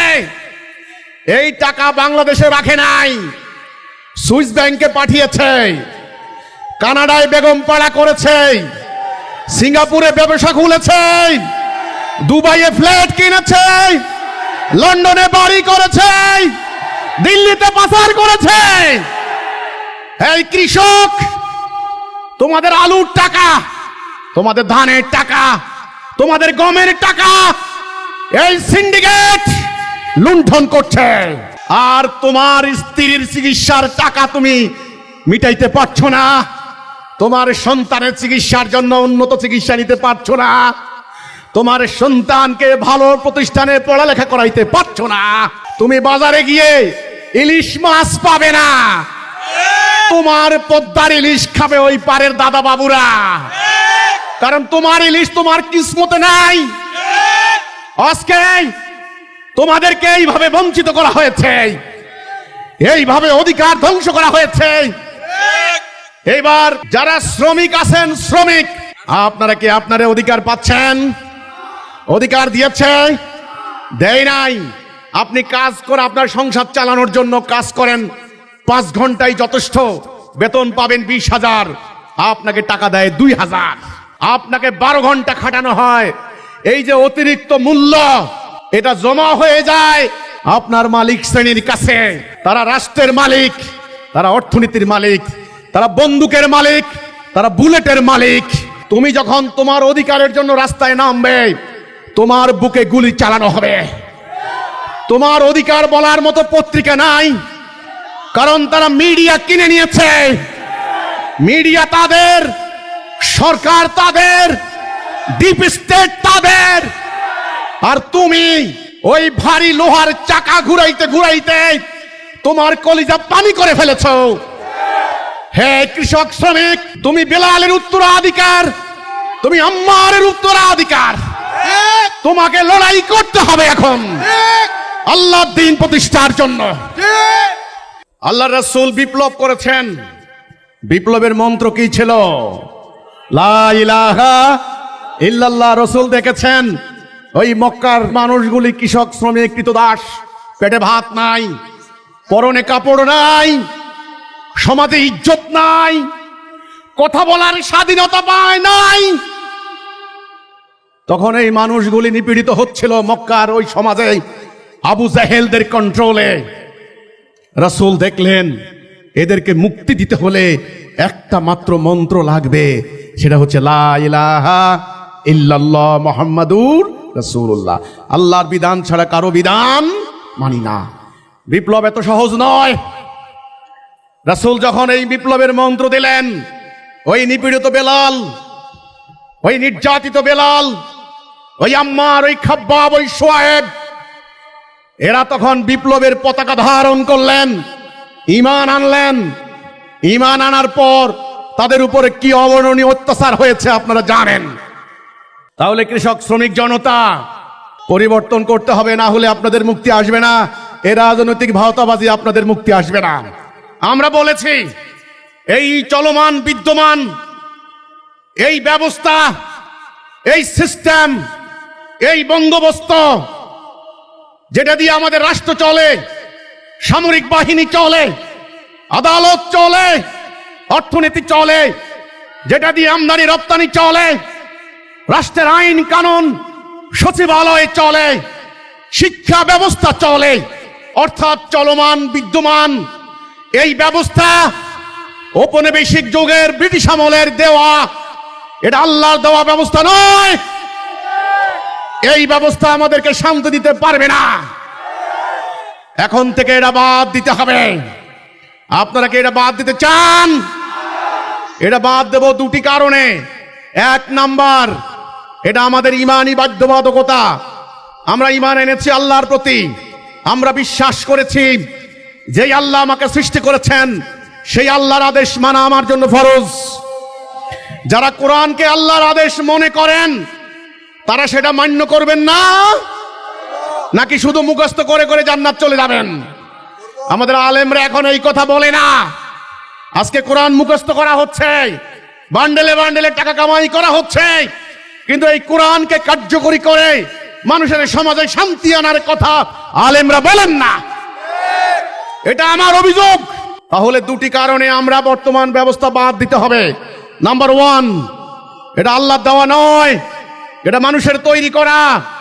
আমাদের জন্য নামাজ যেমন ফরজ, আদালতে আল্লাহর আইন দ্বারা বিচার করাও ফরজ। আমাদের জন্য রোজা রাখা যেমন ফরজ, তেমনি আমাদের জন্য সুদ না খাওয়াও ফরজ। কাজেই আজকে আমাদেরকে এই সিদ্ধান্ত নিতে হবে চলমান বিদ্যমান ব্যবস্থাকে বাদ দেওয়া। এক নাম্বার ঈমানি বাধ্যবাধকতা। দুই নাম্বার, চলমান ব্যবস্থা ব্যর্থ হয়েছে, ভুল প্রমাণিত হয়েছে, এটা শান্তি দিতে পারবে না। নাকি আরো অভিজ্ঞতা লাগবে? নাকি যত ভোট দেন, যত দলের চেহারা দেখেন, এই দলগুলিকে আপনারা চেনেন নাই? এদের নেতাদেরকে দেখেন নাই? এদের কর্মীদের আচার আচরণ কি শুনেন নাই? আপনাদের ধারে কাছেই থাকে সবাই। কাজেই আমি কিন্তু কোনো দলের, কোনো ব্যক্তির, কোনো সংগঠনের দোষ দিতে চাই না। আজকে আমি বারবার এই সিস্টেম পাল্টানোর কথা বলছি।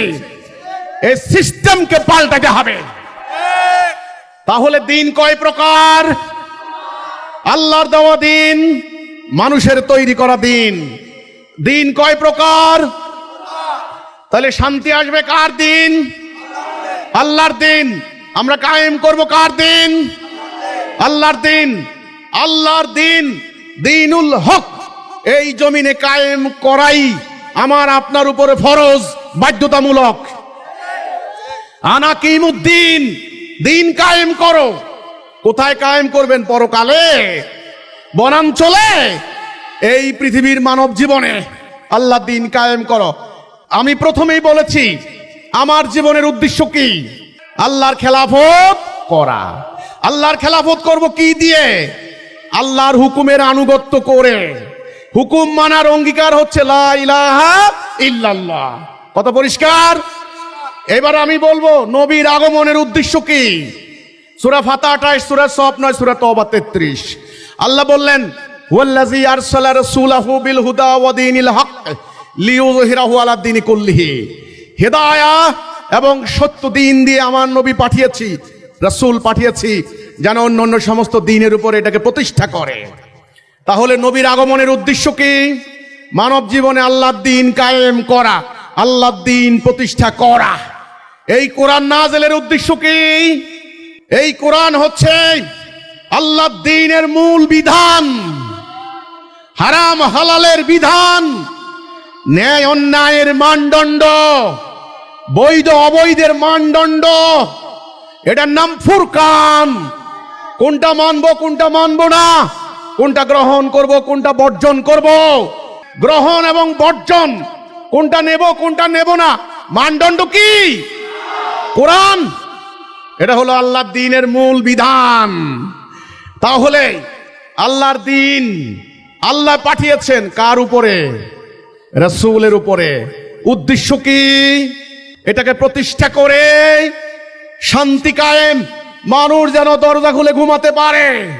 আজকে শান্তি নাই, মেয়েরা ভয়ে রাস্তায় বের হতে পারছে না। ঢাকা, চট্টগ্রাম মহানগরীগুলোতে যান, রাস্তায় রাস্তায় মোড়ে মোড়ে কেউ আপনার পকেট কাটবে, কেউ আপনার গলা কাটবে, কেউ অজ্ঞান পার্টি আপনাকে ট্যাবলেট খাওয়াই দিবে, আপনার কোনো বাসা নাই। এবার অফিসে যান, শুট বুট পরা, আপনার পকেট কেটে নিয়ে যাবে অন্য স্টাইলে। এবার আদালতে যান, আপনার সব খুলে আপনাকে উলঙ্গ করে ছেড়ে দিবে। এইবার আরো উপরে যান, দেখবে শরীরে রক্ত আছে, এবারে সিরিজ লাগিয়ে রক্তটুকু শোষণ করে নিয়ে যাবে। 300 বছর ওরা ইউরোপে এইভাবে সম্পদ নিয়ে জমা করেছে। চলে যাওয়ার পর এমন একটা সিস্টেম আমাদেরকে ঢুকিয়ে দিয়ে গেছে, বাকি প্রতিটা দিন আমরা শোষিত হচ্ছি, বঞ্চিত হচ্ছি। আমাদের মেসেজ পরিষ্কার, কোন সংস্কারে লাভ হবে না, কোনো লাভ হবে না, গণভোটে লাভ হবে না। আমি লিখে দেব, আমার নবী কার দিন প্রতিষ্ঠা করেছেন? আল্লাহর দিন। তাহলে আমরা কি চাই? আল্লাহর দিন। আরে ছোট্ট একটা বাচ্চাও তো মাকে চায়, মা বুঝে না বাচ্চা কি চায়? আপনি কি চান বুঝবেন না? আমরা কি চাই, কেন চাই? শান্তি। আমরা বুঝেছি আল্লাহর নবী আল্লাহর দিন প্রতিষ্ঠা করে শান্তি কায়েম করেছেন। এখন আল্লাহর দিন না থাকার কারণে শান্তি নাই। এইবার কিভাবে শান্তি কায়েম করব? আল্লাহর দিন কিভাবে, এর প্রক্রিয়া জানবেন না? আল্লাহর দিন প্রতিষ্ঠার তরিকা হচ্ছে জিহাদ এবং সংগ্রাম। এই জিহাদ অর্থ কি বুঝতে হবে। জিহাদ মানে সন্ত্রাসবাদ নয়, জিহাদ মানে রাতের অন্ধকারে বোম মেরে আতঙ্ক সৃষ্টি করা নয়। জিহাদ মানে নির্বাচনের নামে হিকমতের দোহাই দিয়ে মানুষের ধর্মীয় সেন্টিমেন্টকে ভুল খাতে প্রবাহিত করে, মিথ্যা ছলনা দিয়ে, টাকা দিয়ে ইলেকশন ইঞ্জিনিয়ারিং করে নির্বাচনের নামে, ভোটারের নামে জিহাদ, এটা জিহাদ নয়। ঘরে বসে বসে দরজা বন্ধ করে তসবির দানা টপকাইয়া টপকাইয়া আত্মার বিরুদ্ধে জিহাদ, এই জিহাদ নয়।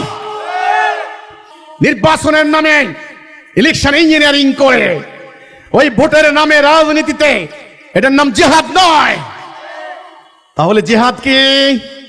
জিহাদ ফি সাবিলিল্লাহ, আল্লাহর রাস্তা জিহাদ, অর্থাৎ আপ্রাণ চেষ্টা করা আল্লাহর জমিনে আল্লাহর দিন প্রতিষ্ঠার সংগ্রাম, এটার নাম জিহাদ। জিহাদের আয়াত 6 থেকে 700 আয়াত। জিহাদের উদ্দেশ্য হবে শুধু আল্লাহর দিন, দুনিয়াবি কোনো স্বার্থ থাকতে পারবে না। আজকে আপনারা নির্বাচন করেন ধর্মীয় দলগুলি, আপনাদের নেতারা একটা সামান্য মেম্বার হওয়ার জন্য, চেয়ারম্যান হওয়ার জন্য আপনারা কি দাঙ্গা ফাসাদ, কি মারামারি, কি খুনাখুনি করছেন। আপনারা বলছেন এটার নাম জিহাদ। তো দুই দলই ধর্মীয় দল, আমরা দেখতে পাচ্ছি দুই দলেই বলেন আমার মার্কায় ভোট দেন, এটা জান্নাতের টিকিট। ওই দলও বলেন এটা জান্নাতের টিকিট, এই দলও বলেন এটা নবীর মার্কা, ওই দলও বলেন এটা নবীর মার্কা। তো দুই দল মারামারি করে এখন কোন দল জিহাদ করছেন, কোন দল মোমেন, কোন দল কাফের, জনগণের সামনে আপনারা পরিষ্কার করেন। কাজে এগুলি জিহাদের পথ নয়। জিহাদ কোনটা? রাসূল যেটা করেছেন সেটা। তাহলে দিন প্রতিষ্ঠার উপায় কি?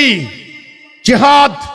রাসূল ৭৮টি যুদ্ধ করেছেন, সংগ্রাম করেছেন, রাজ্য দখল করার জন্য, সম্পত্তি লুট করার জন্য, ক্ষমতা দখল করার জন্য। ওনাকে মক্কায় ক্ষমতা দেওয়ার প্রস্তাব দেওয়া হয়েছিল, তিনি কিন্তু প্রস্তাব প্রত্যাখ্যান করেছেন। মক্কার কাফেররা কি বলে নাই যে আপনার ভাতিজাকে বলেন ওকে আমরা মক্কার শাসক বানিয়ে দেব? তিনি কি নিয়েছিলেন? নো। তিনি বুঝেছেন জনগণ যদি তাওহীদ না বুঝে, জনগণ যদি ইসলামের উদ্দেশ্য না বুঝে, জনগণের মধ্যে যদি ইসলামের সঠিক আদর্শ সঞ্চার করা না হয়, তাহলে প্রতারণা করে, ছলনা করে, অথবা একটা সিন্ডিকেটের সঙ্গে হাত মিলিয়ে আমি যদি ক্ষমতা দখল করি, এটা হবে সর্বোচ্চ রাষ্ট্র ক্ষমতা দখল, কিন্তু ইসলাম মানুষ পাবে না, মানুষ ইসলাম পাবে না। এজন্য তিনি নিরলস ভাবে তাওহীদের বাণী, দ্বীনের মূল বক্তব্য, ইসলামের অমীয় বাণী তিনি জনগণের মাঝে প্রচার করতে লাগলেন। তাহলে জিহাদ হচ্ছে আল্লাহর এই দুনিয়াতে আল্লাহর দ্বীন, দ্বীনুল হক প্রতিষ্ঠার আপ্রাণ চেষ্টা।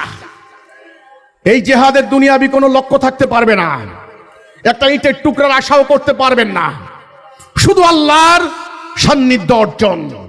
তাহলে জান এবং মাল দিতে হবে, এটা ইসলামের শিক্ষা। আজকে রাজনীতির উদ্দেশ্য খালি নাও, যারা ভোট দিতে যায় 500 টাকা 1000 টাকা, যারা ক্ষমতায় যাওয়ার লালায়িত তারা ক্ষমতা পাবে, নানান ধরনের সুযোগ সুবিধা। কিন্তু ইসলামের মুমিনদের জিহাদের উদ্দেশ্য কি হবে? আল্লাহর দ্বীন প্রতিষ্ঠা। জিহাদ একটি পবিত্র আমল। মুমিনরা যারা জিহাদ করবে তারা গুজবে কান দেবে না। মুমিনরা মনে রাখবে যারা জিহাদ করবে তারা মুজাহিদ। পবিত্র কোরআনে আল্লাহ তাদের টাইটেল দিয়েছেন, তারা মুজাহিদ। তারা মানুষের ক্ষতি করবে না। কোনো ঘটনা ঘটলে যাচাই বাছাই না করে হামলা কর, জ্বালিয়ে দে, এটা জিহাদ নয়। গত ইন্টারিমের টাইমে 600 মব হয়েছে, 200 মাজারে হামলা হয়েছে। এগুলি জিহাদ নয়। জিহাদ এক পবিত্র আমল। বুঝে শুনে লক্ষ্য ঠিক করে জিহাদ করতে হবে। প্রতারণার জায়গা নাই, ছলনার জায়গা নাই। নির্দোষ নিরপরাধ মানুষকে হত্যা করা আল্লাহ কোরআনে বলেছেন পুরো মানব জাতিকে হত্যার শামিল। গুজবে কান দেওয়া কোনো মুমিনের কাজ নয়। মিথ্যা প্রচার করার উপরে, মিথ্যাবাদীর উপর আল্লাহ লানত, লানাতাল্লাহি আলাল কাযিবিন। কাজেই জিহাদ হবে পবিত্র আমল। এটা করবে মুমিনরা। জান দেবে, মাল দেবে। জান মাল দিয়ে জিহাদ করবেন। জিহাদ করতে হলে কর্মসূচি লাগবে। কর্মসূচি ছাড়া জিহাদ হবে না। আজকে ধর্মীয় দলগুলির কাছে কোনো কর্মসূচি নাই। এই কর্মসূচি আমাদেরকে সেরা জাতি বানাবে। কর্মসূচির 1 নাম্বারটাই হচ্ছে ঐক্য। 1 নাম্বার কি? এত দল, এত ফেরকা, এত মত, এত মাযহাব, এত তরিকা চলবে না। জাতি হবে কয়টা? একটা। ঐক্যবদ্ধ হতে হবে। সাফফান কান্নাহুম বুনিয়ানুম মারসুস, সীসা গলানো প্রাচীরের ন্যায় ঐক্য। ঐক্যবদ্ধ হতে হবে। ঐক্যবদ্ধ হয়ে ডিসিপ্লিন শিখতে হবে। 2 নাম্বার ডিসিপ্লিন। 3 নাম্বার নেতার আনুগত্য করতে হবে। একজন নেতা, নেতা হবেন কয়জন? একজন। আগে আল্লাহর আনুগত্য, রাসূলের আনুগত্য, তারপরে ওলিল আমরের আনুগত্য। আনুগত্য 3 নাম্বার। 4 নাম্বারে হিজরত। হিজরত মানে আলাদা হওয়া, বয়কট। আপনি তাওহীদ চান, ওইদিকে শিরিক কুফরে ঢুকে যাবেন, চলবে না। ধর্মের নামে কোনো বিনিময় নেওয়া যাবে না। যারা বিনিময় নেয় তাদের আনুগত্য করতে পারবেন না। এটা হিজরত। 5 নাম্বারে জান মাল দিয়ে জিহাদ। তাহলে কর্মসূচির কয় দফা? 5 দফা। ঐক্য, শৃঙ্খলা, আনুগত্য, হিজরত, জিহাদ। এই 5 দফা কর্মসূচি দিয়ে আল্লাহ রাসূল দ্বীন কায়েম করেছেন। মানুষের তৈরি কোনো কর্মসূচি ছিল? আজকে এই উম্মার মধ্যে কোনো কর্মসূচি আছে? বিভিন্ন রাজনৈতিক কর্মসূচি দেখেন, হরতাল অবরোধ হচ্ছে, অনর্থক মানুষকে কষ্ট দেওয়া হচ্ছে। ঢাকা রাজধানীতে যান, একটা দিনের জন্য কর্মসূচি বাদ নাই। লক্ষ লক্ষ গাড়ি বসে থাকে, মানুষ অবর্ণনীয় কষ্টে সারাদিন রাস্তায় বসে থাকে। মানুষের পেশাব পায়খানার কষ্ট, প্রেগনেন্ট নারীর বাচ্চা হয়ে যাচ্ছে গাড়ির ভেতরে, অসুস্থ রোগী অ্যাম্বুলেন্সে মারা যাচ্ছে, শিক্ষার্থীরা পরীক্ষার টাইম ফেল করছে, অফিসগামী লোকেরা অফিসে যেতে পারছেন না, বিদেশগামী প্রবাসীরা প্লেনের শিডিউল মিস করছেন। রাস্তায় কি হচ্ছে? কয়েকশো মানুষ রাস্তা অবরোধ করে বসে আছে। এই অরাজকতা, এই কর্মসূচি, এগুলা দাবি আদায়ের কর্মসূচি, এগুলা বিভিন্ন গোষ্ঠীর স্বার্থ রক্ষার কর্মসূচি, এগুলো আল্লাহর দ্বীনের কর্মসূচি নয়। দুর্ভাগ্যজনক, আমাদের ধর্মীয় দলগুলি আল্লাহর দ্বীন প্রতিষ্ঠার কথা বলে এই ধরনের ধ্বংসাত্মক কর্মসূচিতে তারা লিপ্ত রয়েছেন। তাহলে দ্বীন কে দিয়েছেন? দ্বীন প্রতিষ্ঠার প্রক্রিয়া কে দিয়েছেন? কর্মসূচি কে দিয়েছেন? আলহামদুলিল্লাহ, আমরা কর্মসূচিতে ঐক্যবদ্ধ হয়ে আল্লাহর মনোনীত একজন নেতাকে নেতা মেনে নিয়ে আমাকে ইমাম মানছেন, বুঝে শুনে মানতে হবে। আমি কোনো প্রচলিত রাজনৈতিক নেতাদের মতো লোক নই। আমি কোনো পীর সাহেবদের মতো পীর মুরিদি ব্যবসা করি না। আল্লাহর দ্বীন প্রতিষ্ঠা করতে নেমেছি। আমার সঙ্গে থাকতে হবে ইহকালে, আমার সঙ্গে থাকতে হবে পরকালে, আমার সঙ্গে থাকতে হবে ময়দানে, আমার সঙ্গে থাকতে হবে রণাঙ্গনে। শপথ করতে হবে আমরা দুই ভাই, এক ভাইকে ফেলে আরেক ভাই পালিয়ে যাব না। আমরা মরবো একসাথে, বাঁচবো একসাথে, আমরা হব ভাই ভাই। আমাকে আপনারা ইমাম মানছেন? যদি ইমাম মানেন, জাগতিক এবং আধ্যাত্মিক এই জগতের এবং পরজগতের উভয় জগতের ইমাম হিসেবে আমাকে মানতে হবে। আপনারা যদি এই বিশ্বাস করেন, এক নাম্বার, কোন অপরাজনীতিতে যুক্ত হইতে পারবেন না। দুই নাম্বার, কোন অবৈধ অস্ত্রের সংস্পর্শে যেতে পারবেন না। তিন নাম্বার, দ্বীনের দাওয়াত দিয়ে কোনো টাকা নিতে পারবেন না। চার নাম্বার, যারা দ্বীনের কাজ করে টাকা নেয়, দ্বীনের বিনিময় নেয়, ধর্ম ব্যবসায়ী, তাদের আনুগত্য করা চলবে না। পাঁচ নাম্বার, হালাল উপায়ে রোজগার করতে হবে। ক্ষমতার জন্য লালায়িত হবেন না, জোর করে ক্ষমতা ছিনিয়ে আনবেন না। কুলিল্লাহু মালিকাল মুলক, মুলকের মালিক কে? তিনি যাকে ইচ্ছা ক্ষমতা দেন, যার থেকে ইচ্ছা ক্ষমতা কাড়িয়ে লন। ওয়াদাল্লাহুল্লাযিনা আমানু মিনকুম ওয়া আমিলুস সালিহাত লা ইস্তাকলিফান্নাহুম ফিল আরদ। দুনিয়াতে খেলাফত কে দিবেন? ক্ষমতা কে দিবেন? সাহায্য কে করবেন? আল্লাহ। শুধু আল্লাহ বলেছেন ঈমান আনো, জিহাদ করো, ঈমান আনো, আমলে সালে করো, ঈমান আনো, ঐক্যবদ্ধ হও, ঈমান আনো, জানমাল দাও, ঈমান আনো, যুদ্ধ করো, ঈমান আনো, নেতার কথা শুনো, ঈমান আনো, রণাঙ্গনে যাও।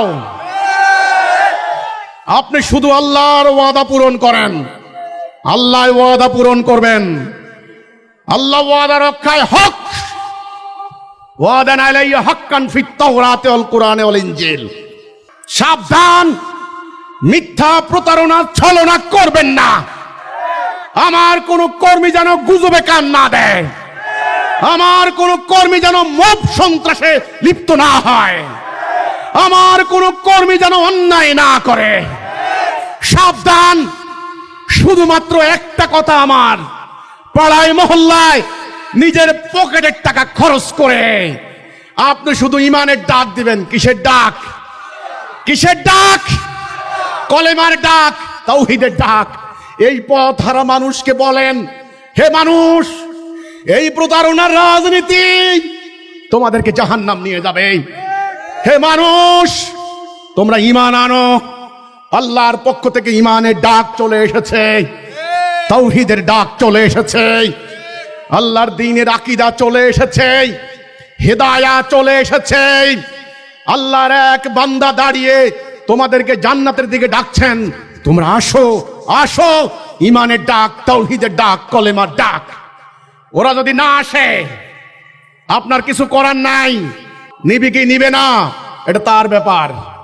কিন্তু মনে রাখবেন, যদি আপনি এই ডাক দেওয়ার মতো সঠিক ডাক দিতে পারেন, যারা মুমিন, যারা আল্লাহকে চায়, যারা সত্যনিষ্ঠ, যারা টাকার কাছে নিজের ঈমান বিক্রি করে না, যারা জান্নাতে যেতে চায়, আপনার ডাক পাওয়ার সাথে সাথে দুহাত বাড়িয়ে আপনাকে জড়িয়ে ধরে বলবে, ভাই তুমি এতদিন কোথায় ছিলে ভাই? তুমি আমার ভাই, আসো ভাই, দুই ভাই একত্রিত হয়ে আমরা আল্লাহর দ্বীন কায়েম করি ভাই। মুমিন একত্রিত হয়ে যাবে। মুমিন অহংকারী হবে না, মুমিন জালেম হবে না। কাজেই আপনাদেরকে আমি একটা দায়িত্ব দিচ্ছি, ভয় পাবেন কাকে? কোন নেতাকে? কোন ধর্ম ব্যবসায়ীকে? কোন শাসককে? কাকে ভয় পাবেন? আল্লাহকে। আমরা জীবনে কি চাই? আমরা শাহাদাত চাই। কি চাই? শুধু আল্লাহকে বলবেন, রোগে শোগে মরবো না, দুর্ঘটনায় প্রাণ হারাবো না, রাজনৈতিক মারামারি করে খুন হব না।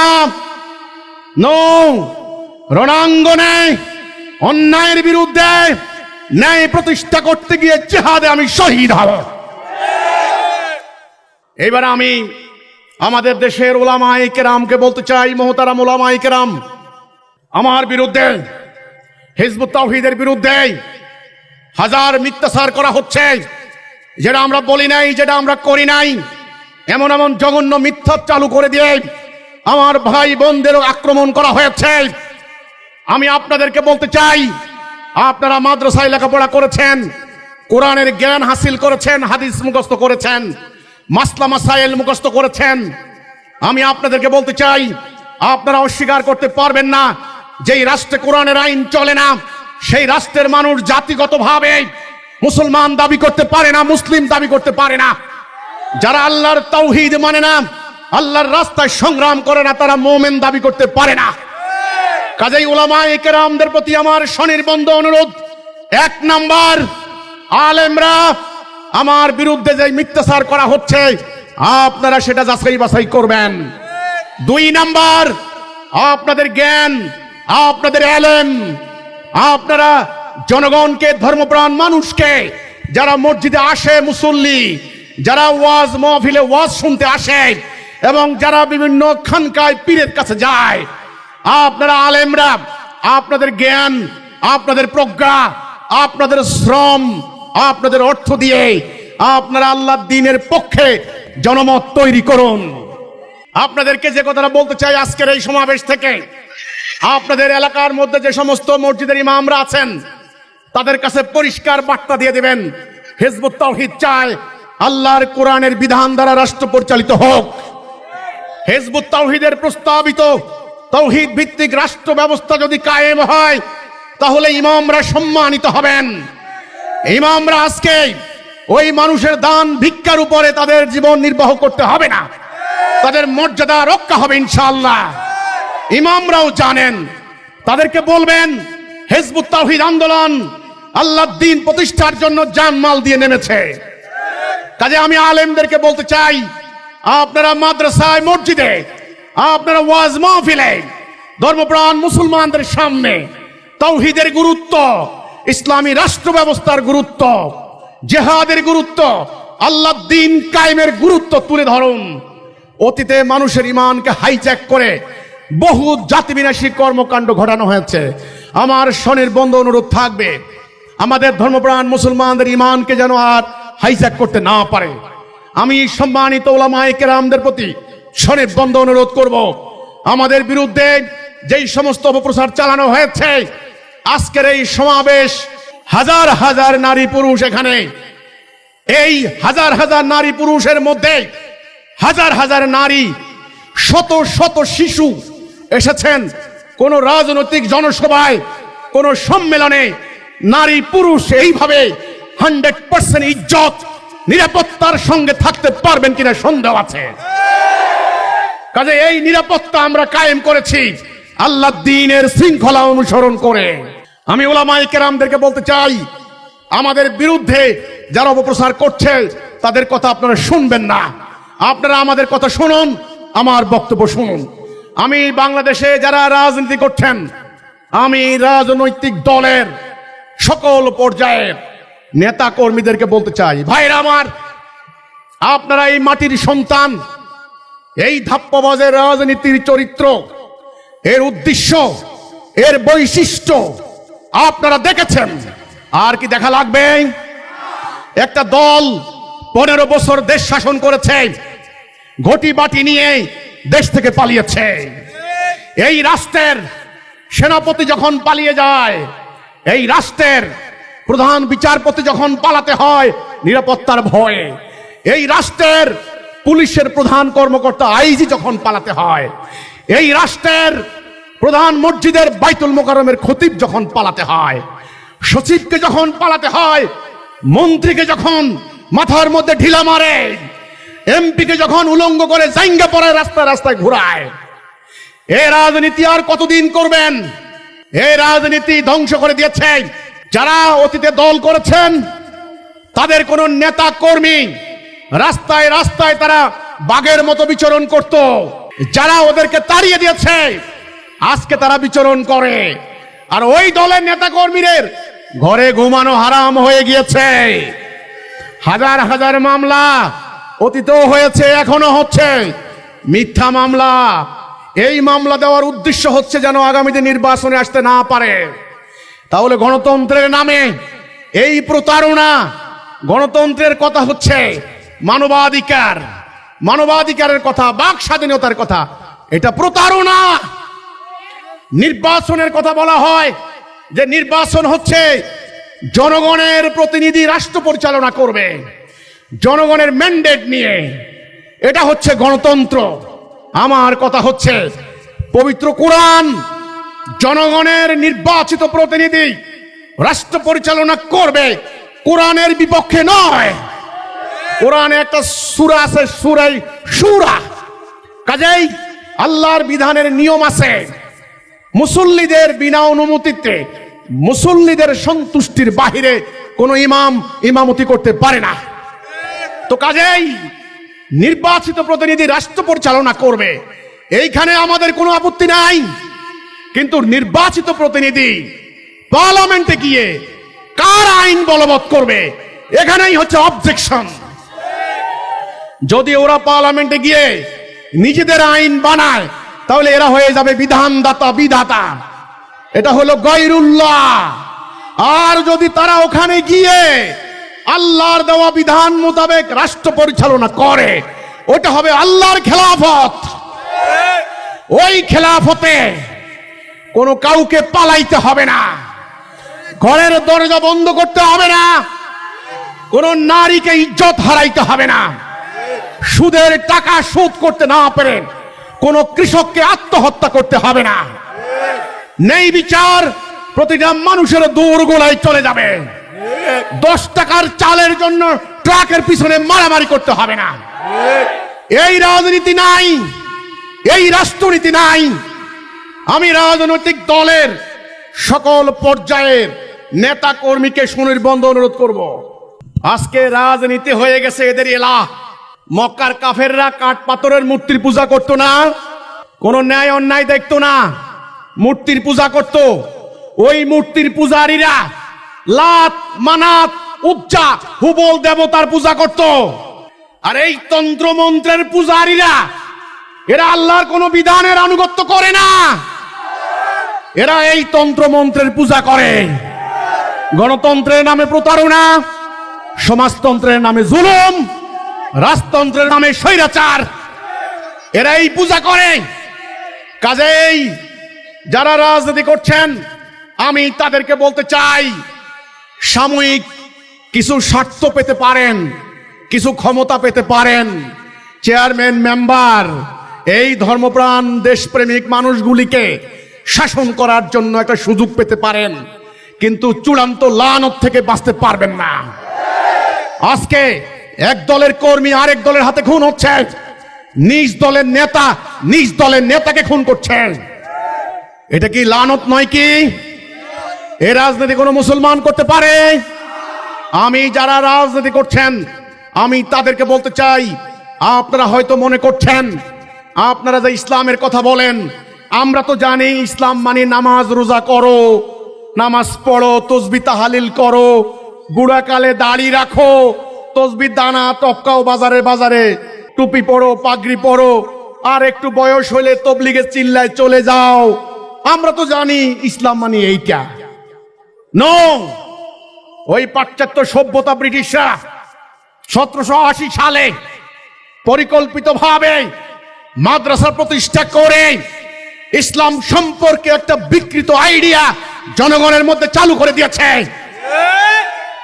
ইসলাম মানে দাড়ি, ইসলাম মানে টুপি, ইসলাম মানে বুড়া কালে তবলিগে যাওন, ইসলাম মানে নামাজ পড়া, ইসলাম মানে রোজা রাখা। এটাই খালি ইসলাম? নো। যারা রাজনীতি করছেন আমি আপনাদেরকে বলতে চাই, আমার রাসূল একজন সফল রাষ্ট্রনায়ক ছিলেন, রাষ্ট্রপ্রধান ছিলেন, পালাতে হয় নাই।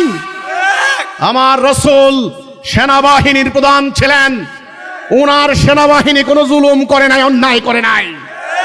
আমার রাসূল বিচারপতি ছিলেন, তিনি বলেছিলেন ন্যায় বিচার এমন বিচার হবে, আমার মেয়ে ফাতেমাও যদি চুরি করে তবু তার হাত কাটবো। এই ন্যায় বিচার প্রতিষ্ঠা করতে পারলে আমার দেশের দরবেশ বাবারা 40,000 কোটি টাকা নিয়ে বিদেশে পালিয়ে যেতে পারতো না। এই রাজনীতি আপনাদেরকে ধাপ্পাবাজি শিখিয়েছে।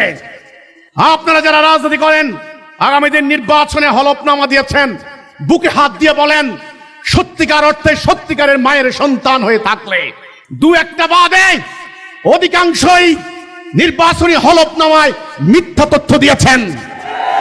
আমি বলি নাই, জাতীয় আন্তর্জাতিক গণমাধ্যমের রিপোর্ট। কাজেই নির্বাচনে দাঁড়ানোর সময় মিথ্যা কথা, জনগণের ধারে ধারে যায় মিথ্যা কথা, জনসভায় দাঁড়িয়ে মিথ্যা ছলনা, পার্লামেন্টে গিয়ে সত্য কায়েম করবেন কেমনে? তলে তলে ওদের সঙ্গে চুক্তি করবেন, দেশ বিক্রি করে দিবেন, গ্যাস বিক্রি করে দিবেন, তেল পাচার করে দিবেন, বন্দর দিয়া দিবেন। আমার দেশের বুকা নাঙ্গা কৃষক শ্রমিক জনতার এই সন্তানগুলি বিদেশে গিয়ে রেমিটেন্স পাঠায়। আপনারা ধাপ্পাবাজের রাজনীতি রাষ্ট্র ক্ষমতা পেয়ে এই বৈদেশিক রেমিটেন্স গুলি বিদেশে পাচার করে দিচ্ছেন। কাজেই এই রাজনীতি বন্ধ করতে হবে। বন্ধ করবেন না, আপনারা আমাদেরকে ছোট মনে করবেন, সাগির মনে করবেন। এইখানে আমি বলতে চাই, আল্লাহ সিদ্ধান্ত নিয়েছেন, মূসা আলাইহিস সালামকে যখন মনোনীত করেছেন, তিনি দায়িত্ব দিয়েছেন, যাও, ফেরাউন জুলুম শুরু করে দিয়েছে। আমি সিদ্ধান্ত নিয়েছি, যাদেরকে নিপীড়িত নির্যাতিত করে রাখা হয়েছে, যাদের মানবাধিকার লঙ্ঘন করা হয়েছে, বাক স্বাধীনতা হরণ করা হয়েছে, তাদেরকে জমিনে আমি ক্ষমতায়ন করব। আল্লাহর সিদ্ধান্ত হয়ে গেছে। কাজে আমরা আপনাদের ভাই, আপনাদের বন্ধু, আমরা আপনাদের মুক্তি চাই, সম্মান চাই। আমরা চাই না আপনারা বেজ্জতি হন। আপনারা মনে করছেন ধর্ম মানি ব্যক্তিগত আচার আচরণ। আমরা পূর্ণাঙ্গ রাষ্ট্র ব্যবস্থা, আল্লাহর দেওয়া কোরআনের বিধানের উপরে ভিত্তি করা রাষ্ট্রনীতি, পররাষ্ট্রনীতি, বিচার নীতি, শিল্পনীতি, সামরিক নীতি, বাণিজ্য নীতি, শিক্ষা নীতি কিভাবে প্রণয়ন করা হবে, আল্লাহর তাওহীদের উপরে ভিত্তি করা, তার একটা রূপরেখার প্রস্তাব করেছি। যারা আগামী দিন নির্বাচিত হবেন, আমি তাদেরকে আগাম সতর্কবার্তা দিয়ে যাচ্ছি। আমি জানি না আগামী দিন নির্বাচন দেশে হবে কিনা। যে ষড়যন্ত্র শুরু হয়েছে আমি জানি না। কয়টা মায়ের বুক খালি হয়, কত হাজার কোটি টাকা পাচার হয়, কত দুর্নীতি হয় আমি জানি না। যদি নির্বাচিত হন কেউ আল্লাহর বিধান দ্বারা, যদি রাষ্ট্র পরিচালনা না করেন, তাহলে অতীতে স্বৈরাচারী সাইনবোর্ড লাগিয়ে যারা দেশ থেকে পালাতে বাধ্য হয়েছে, আপনাদের সেই দশা হবে। এটাই আজকের সমাবেশের চূড়ান্ত ঘোষণা। আমরা আল্লাহর দিন চাই, আমরা অন্য কিছু চাই না। এবার সরকারের প্রতি আমার দাবি, ইন্টারিম, আপনারা বলেছিলেন আমার মানবাধিকার রক্ষা করবেন, তাহলে অঙ্গীকার পূরণ করেন। বলতে পারবেন না আমার কোন কর্মী হরতাল করেছেন, বলতে পারবেন না আমার কোন কর্মী অর্থ পাচার করেছে, বলতে পারবেন না আমার কোন কর্মী রাস্তা অবরুদ্ধ করে রাজধানীতে কাউকে কষ্ট দিয়েছে, বলতে পারবেন না। আমি বলতে চাই, আপনাদের কাছে আমার একটা অনুরোধ, আপনারা আমাদের মানবাধিকার বলবৎ করুন। আমার জনসভা করার ক্ষেত্রে যারা ষড়যন্ত্র করে তাদেরকে আপনারা আইনের আওতায় আনুন। রংপুরে আমার ভাইদেরকে হামলা করা হয়েছে, গত কয়েক মাসে 10টা জায়গায় আমাদের উপর আক্রমণ হয়েছে, বিচার হয় নাই, এদেরকে বিচারের আওতায় আনুন। সর্বশেষ আমি ভারত, বাংলাদেশ সহ দক্ষিণ এশিয়ার রাষ্ট্রনেতা যারা আছেন তাদেরকে বলবো, দক্ষিণ এশিয়ার আকাশে দুর্যোগের ঘনঘটা, ভারতের বিরুদ্ধে বাংলাদেশ, বাংলাদেশের বিরুদ্ধে ভারত, পাকিস্তানের বিরুদ্ধে ভারত, ভারতের বিরুদ্ধে পাকিস্তান, এইভাবে লাগিয়ে দিয়ে হিন্দুর বিরুদ্ধে মুসলমান, মুসলমানের বিরুদ্ধে হিন্দু, এইভাবে সীমান্তে সীমান্তে অরাজকতা, অবিশ্বাস, দ্বন্দ্ব, হানাহানি লাগিয়ে দিয়ে দক্ষিণ এশিয়া রক্ষা করা যাবে না। আমি জানি, আমি কোনো রাজনীতি করি না। ভারত, বাংলাদেশ, পাকিস্তান, এই অত্র অঞ্চল, মিয়ানমার, ভুটান, শ্রীলঙ্কা, এখানে আমাদের নদীগুলি একসাথে, সমুদ্রের রাস্তাগুলি কাছাকাছি একসাথে, আমাদের স্থলবন্দরগুলি একসাথে, আমাদের এই অত্র অঞ্চলের মানুষের ভাষা, খাদ্যাভ্যাস, ধর্মবিশ্বাস কাছাকাছি। আমরা এই অঞ্চলের মানুষ কেউ আল্লাহ ভগবান বিশ্বাস করি, কোরআন বাইবেল বেদ বিশ্বাস করেন, যাই করেন, ঈশ্বর বিশ্বাস করেন, আল্লাহ বিশ্বাস করেন। কাজেই এই অত্র অঞ্চলে একটা টার্গেট করেছে সাম্রাজ্যবাদীরা। এখানে তারা বোমা ফেলতে চায়, তারা এটাকে দখল করতে চায়। আজকে এই চীন ষড়যন্ত্র করছে, রাশিয়া ষড়যন্ত্র করছে, আমেরিকা ষড়যন্ত্র করছে। কাজেই ষড়যন্ত্রের হাত থেকে নিরাপদ রাখতে হলে হানাহানি বন্ধ করতে হবে, অবিশ্বাস বন্ধ করতে হবে, এক দেশ এক দল আরেক দলের বিরুদ্ধে বিষোদাগার বন্ধ করতে হবে। যদি আপনারা বিশ্বাস না করেন একজন আরেকজনকে, তাহলে আমি বলতে চাই কিভাবে এই মতভেদ দূর করা যায়, কিভাবে এই দূরত্ব দূর করা যায়, কিভাবে ধর্মীয় হানাহানি দূর করা যায়, সাম্প্রদায়িক বিভেদ দূর করা যায়, এর একটা আদর্শ, একটা আইডিওলজি, একটা ন্যারেটিভ, একটা বক্তব্য আল্লাহ আমাদেরকে দান করেছেন। আমরা উদ্যোগ নিতে চাই দক্ষিণ এশিয়ায় কিভাবে শান্তি কায়েম করা যায়, মানুষে মানুষে ভেদাভেদ দূর করা যায়, সীমান্তে সীমান্তে ন্যায় বিচার কায়েম করা যায়, রাষ্ট্রে রাষ্ট্রে ন্যায় সঙ্গত শাসন ব্যবস্থা কায়েম করা যায়। সেটার একটা আদর্শ আল্লাহ আমাদেরকে দান করেছেন। হিজবুত তাওহীদ সেটা নিয়ে কাজ করছে। আমি আমন্ত্রণ জানাবো আপনাদেরকে, বসুন, একটা ডায়ালগ করুন। এই হানাহানি ভালো নয়। তো সর্বশেষ আমি শেষ করে দিচ্ছি, আল্লাহুম্মা আমিন। রব্বানা যালামনা আনফুসানা ওয়া ইল্লাম তাগফির লানা ওয়া তারহামনা লানাকুনান্না মিনাল খাসিরিন। রব্বানা আতিনা ফিদ দুনিয়া হাসানাতাও ওয়া ফিল আখিরাতি হাসানাতাও ওয়া কিনা আযাবান নার। আয় আল্লাহ রব্বুল আলামিন, আয় আল্লাহ, আমরা তাওহীদ প্রতিষ্ঠার জন্য ঐক্যবদ্ধ হয়েছি। আল্লাহ, আল্লাহ আমাদের উদ্দেশ্যকে তুমি সফল করো। আল্লাহ, আল্লাহ তোমার দিন প্রতিষ্ঠা করতে দাঁড়িয়েছি। আল্লাহ, আল্লাহ আমাদেরকে সেই চরিত্র দাও, আমাদেরকে আত্মার শক্তি দাও, আমাদের মানসিক শক্তি দাও, আমাদের শারীরিক সক্ষমতা দাও। আল্লাহ, আল্লাহ রব্বুল আলামিন আমাদের হৃদয়ের কৃপণতা দূর করে দাও, আমাদের ভয় ভীতি দূর করে দাও। আল্লাহ, আল্লাহ আমাদের ভাইদেরকে ঐক্য শৃঙ্খলা আনুগত্যের ভেতরে রাখো। আল্লাহ, আল্লাহ আমাদের ভাই বোনদের রোজগারে বরকত দাও। আল্লাহ আমাদের যে সমস্ত ভাই বোনরা রোগের শোকে আক্রান্ত, বালা মুসিবতে জর্জরিত, তাদের রোগ শোক বালা মুসিবত থেকে তাদের শিফা দান করো। আল্লাহ, আল্লাহ রাব্বুল আলামিন আমাদের বিরুদ্ধে যে সমস্ত প্রপাগান্ডা চলছে, অপপ্রচার চলছে, মিথ্যাচার চলছে, আল্লাহ সেই সমস্ত শয়তানি চক্রান্তকে আল্লাহ তুমি নস্যাৎ করে দাও। আল্লাহ, আল্লাহ আমাদের ভাই বোনদেরকে তুমি হেফাজত করো। আল্লাহ, রব্বি আদখিলনি মুদখালা সিদকিন ওয়া আখরিজনি মুখরাজা সিদকিন ওয়াজআলনি মিন লাদুনকা সুলতানান নাসিরা। আল্লাহ রাব্বুল আলামিন, এই আল্লাহ আমাদেরকে সুলতানান নাসিরা দাও। আল্লাহ, আল্লাহ আগামী দিন নির্বাচন হবে। আল্লাহ এই রাষ্ট্র ক্ষমতা দখল করার জন্য নানান ধরনের চেষ্টা চলছে। আল্লাহ ষড়যন্ত্র হচ্ছে। এমন কোন দলকে, এমন কোন জোটকে, এমন কোন ব্যক্তিকে, এমন কোন গোষ্ঠীকে এই দেশের রাষ্ট্র ক্ষমতা দিও না আল্লাহ, যারা রাষ্ট্র ক্ষমতায় গেলে আমাদের উপর নিপীড়ন চালাবে, অন্যায় করবে, মানুষের সম্পদ লুট করবে, অপরাধ নীতি করবে, দুর্নীতি করবে, তোমার তাওহীদের অনুসারীদের উপরে জুলুম চালাবে, মিথ্যা মামলা দিবে। আল্লাহ তুমি এমন জালেম, এমন স্বৈরাচারীদেরকে আগামী দিন রাষ্ট্র ক্ষমতা দিও না আল্লাহ। আল্লাহ তুমি বলেছো কুলিল্লাহু মালিকাল মুলক, মুলুকের মালিক তুমি আল্লাহ, যাকে ইচ্ছা ক্ষমতা দাও, যার থেকে ইচ্ছা ক্ষমতা কাড়িয়ে নাও।